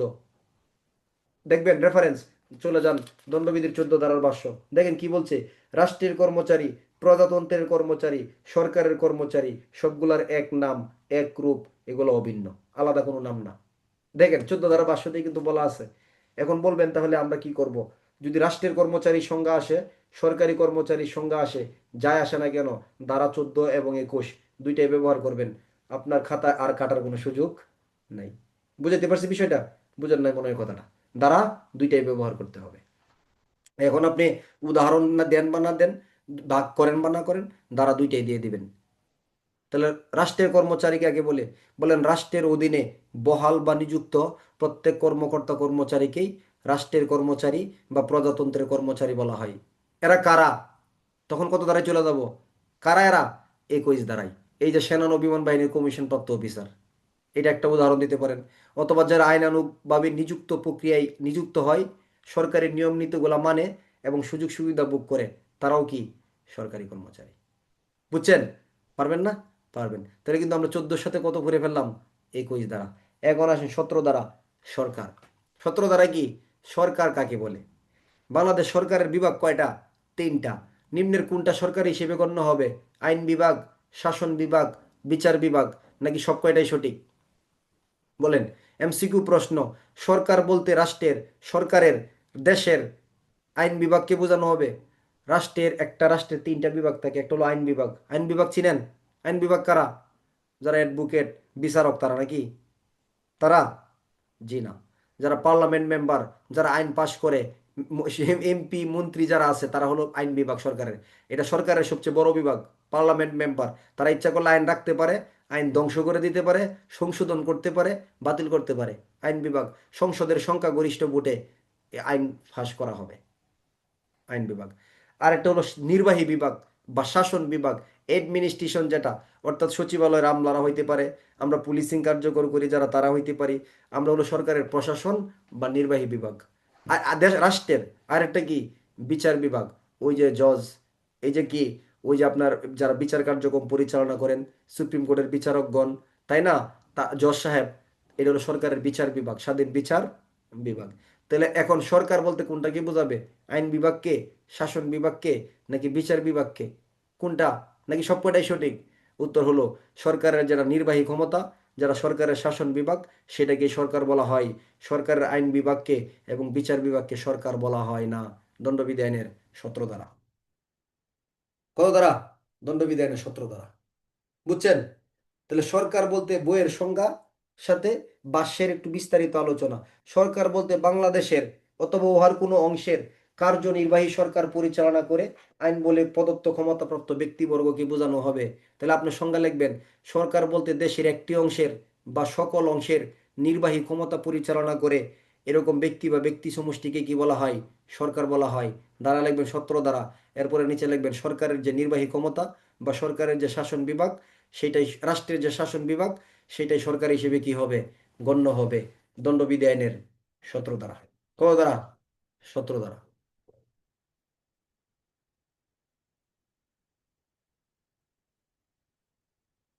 19 ধারা হলো জজ বা বিচারক। যে ব্যক্তি দেওয়ানি এবং ফৌজদারি উভয় আদালতে উভয় মামলায় রায় প্রদান করতে পারে তাকে কি বলা হয়? জজ বা বিচারক। 19 ধারা। কোন মামলায়? দেওয়ানি বা ফৌজদারি উভয় মামলায়, দেওয়ানি বা ফৌজদারি উভয় মামলায় কি করতে পারেন? রায় প্রদান করতে পারেন। সহজ কথা একবারে। তাকে কি বলা হয়? জজ বলা হয়। 19 ধারা। আর 20 ধারা হলো কি? বিচারালয়। সাক্ষ্য আইনের কত ধারা? 3 ধারা। আদালত। সাক্ষ্য আইনের 3 ধারা আদালত, দণ্ডবিধির 20 ধারা বিচারালয়। তাহলে আদালত বা বিচারালয় বলতে কোনো স্থানকে বোঝানো হয়, নাকি কোনো ভবনকে বোঝানো হয়, নাকি জজ বা ম্যাজিস্ট্রেট বা তাদের কার্যক্রমকে বোঝানো হয়? জজ ম্যাজিস্ট্রেট বা তাদের যে কার্যক্রম বা কার্যখাল, এটাকে আদালত বা বিচারালয় বলা হয়। দণ্ডবিধির 20 ধারার ভিতরে, দণ্ডবিধির 20-এর ভিতরে গিয়ে দেখবেন সাক্ষ্য আইনের 3 ধারার কথা চলে আসছে। যদি আদালতের সংজ্ঞা আসে তাহলে সাক্ষ্য আইনের 3, দণ্ডবিধির 20। যদি বিচারালয়ের সংজ্ঞা আসে তাহলে দণ্ডবিধির 20, সাক্ষ্য আইনের কত ধারা? 3 ধারা। তাহলে বিচারালয় বলতে কোনো বিচারক হিসেবে কাজ করার জন্য এককভাবে অথবা সম্মিলিতভাবে বিচারক মণ্ডলী তাদের যে কার্যক্রম বা কার্য সম্পাদনকাল, সেটাকে বিচারালয় বলা হয়। আপনি নিলয়, আপনি পুলিশ অফিসার, আপনি খালেদ মিয়া, আপনি একজন ম্যাজিস্ট্রেট, রাস্তায় 4-5 জন পুলিশ নিয়ে একটা বিচারালয়, একটা আদালত শুরু করছেন। কি আদালত? ভ্রাম্যমাণ আদালত। তাইলে আপনারা যে কাজ করতেছেন, মোটরসাইকেল ধরতেছেন, দোকানপাট ধরতেছেন, জরিমানা করতেছেন, এইটা একটা আদালত। বুঝছেন? এটা একটা কি? আদালত। অর্থাৎ জজ ম্যাজিস্ট্রেটদের যে কার্যক্রমটা, এই কার্যক্রমটার নামটাই হলো কি? আদালত। আর যে স্থানে কাজটা করবেন সেটাকে বলা হয় আদালত ভবন। সেটাকে কি বলা হবে? আদালতের কোনো ভবন বা স্থান। তাহলে বিচারালয় বলতে বিচার করার কোনো স্থানকে বোঝানো হয় না। বিচারালয় বলতে কোনো ভবনকে বোঝানো হয় না। বিচারালয় বলতে জজ বা ম্যাজিস্ট্রেটদের কার্যক্রম বা তাদের কার্যক্রম, কার্য প্রক্রিয়াটাকে বোঝানো হয়। দণ্ডবিধি আইনের কত? 20। এই আইন দণ্ডবিধি আইন হিসেবে অভিহিত হবে এবং সমগ্র বাংলাদেশে প্রযোজ্য হবে। ধারা হলো 1, বাংলাদেশের ভিতরে এই আইনের অধীনে অপরাধ করলে বাংলাদেশে দণ্ড দেওয়া যাবে। 2, বিদেশে অপরাধ করে আসলে যদি দেশে তার বিচারের জন্য প্রেরণ করা হয়, বাংলাদেশেও দণ্ডবিধিতে শাস্তি প্রদান করা যাবে। দেশের সকল নাগরিক দেশে থাকুক বিদেশে থাকুক, সবার জন্য এই আইনের বিধান প্রযোজ্য হবে। 4 ধারা। দণ্ডবিধি আইন অন্য কোনো বিশেষ আইন, স্থানীয় আইন, সৈনিক, নাবিক, বৈমানিকের আইনকে বাধা প্রতিবন্ধকতা রদবদল করবে না। 5 ধারা। 6 ধারা। দণ্ডবিধি আইনের সকল অপরাধের ক্ষেত্রেই দণ্ডবিধি আইনের 76 থেকে 96 থেকে 95 যে ব্যতিক্রমগুলো, সাধারণ ব্যতিক্রমগুলো আছে, এগুলো মেনে চলতে হবে। 6 ধারা। দণ্ডবিধি আইনে একবার যে সত্যটা একবার যে নামে বুঝবেন, পরবর্তীতে এটার নাম এটাই থাকবে, এটার নাম আর পরিবর্তন হবে না, একই রূপ থাকবে। 7 ধারা। 8 লিঙ্গ, 9 বচন, 10 নরনারী বা পুরুষ মহিলা। 11 ধারা হলো ব্যক্তি বলতে কোনো কোম্পানি বা প্রতিষ্ঠানকেও বোঝাবে। 12 ধারা হলতে জনগণ, যে কোনো সকল জনগণ বা যে কোনো সম্প্রদায়কে বোঝানো হবে। 14 ধারা হলো রাষ্ট্রের কর্মচারী, রাষ্ট্রের অধীনে বহাল বা নিযুক্ত প্রত্যেক কর্মকর্তা কর্মচারীকে বলা হয় রাষ্ট্রের কর্মচারী। দণ্ডবিধির 14 ধারা। কারা কারা কর্মচারী হিসেবে গণ্য হবেন? তারা রাষ্ট্রের বা সরকারি কর্মচারী। ধারা হলো 21 ধারা। দণ্ডবিধি আইনের 17 ধারা। বাংলাদেশের একটি অংশে বা সকল অংশের কার্যনির্বাহী বা নির্বাহী ক্ষমতা পরিচালনা করে এরকম ব্যক্তি বা ব্যক্তি সমষ্টিকে বলা হয় সরকার। দণ্ডবিধি আইনের 17 ধারা। যে ব্যক্তি দেওয়ানি এবং ফৌজদারি উভয় মামলায় রায় প্রদান করার মতো বা চূড়ান্তভাবে রায় প্রদান করার ক্ষমতা রাখেন, তাকেই বলা হয় জজ বা বিচারক। আর দণ্ডবিধির 20 ধারায় হলো এই জজ বা বিচারকের কার্যক্রম বা কার্য সম্পাদন খাল বা প্রক্রিয়াটাকে বলা হয় বিচারালয়। দণ্ডবিধি আইনের 20 ধারা। আগামীকালকে আপনারা 22 ধারা থেকে দণ্ডবিধি আইনের পরবর্তীতে আপনারা একটু এক নজর যদি মূল বই পড়তেছেন, 22 থেকে 22, অস্থাবর সম্পত্তি, অবৈধ লাভ, অবৈধ গতি, 23-24 অসাধুভাবে, 25 প্রতারণামূলকভাবে, 31 পুরোটা অধ্যায় দেখবেন, একদম 52 ক পর্যন্ত দেখবেন, দেখি আমরা কত দূর পর্যন্ত যাওয়া যায় ইনশাল্লাহ। ঠিক আছে? দেখে আসবেন এটা সবাই। ঠিক আছে, আজকে এই পর্যন্তই। আল্লাহ হাফেজ। আসসালামু আলাইকুম রহমতুল্লাহি বরকাত।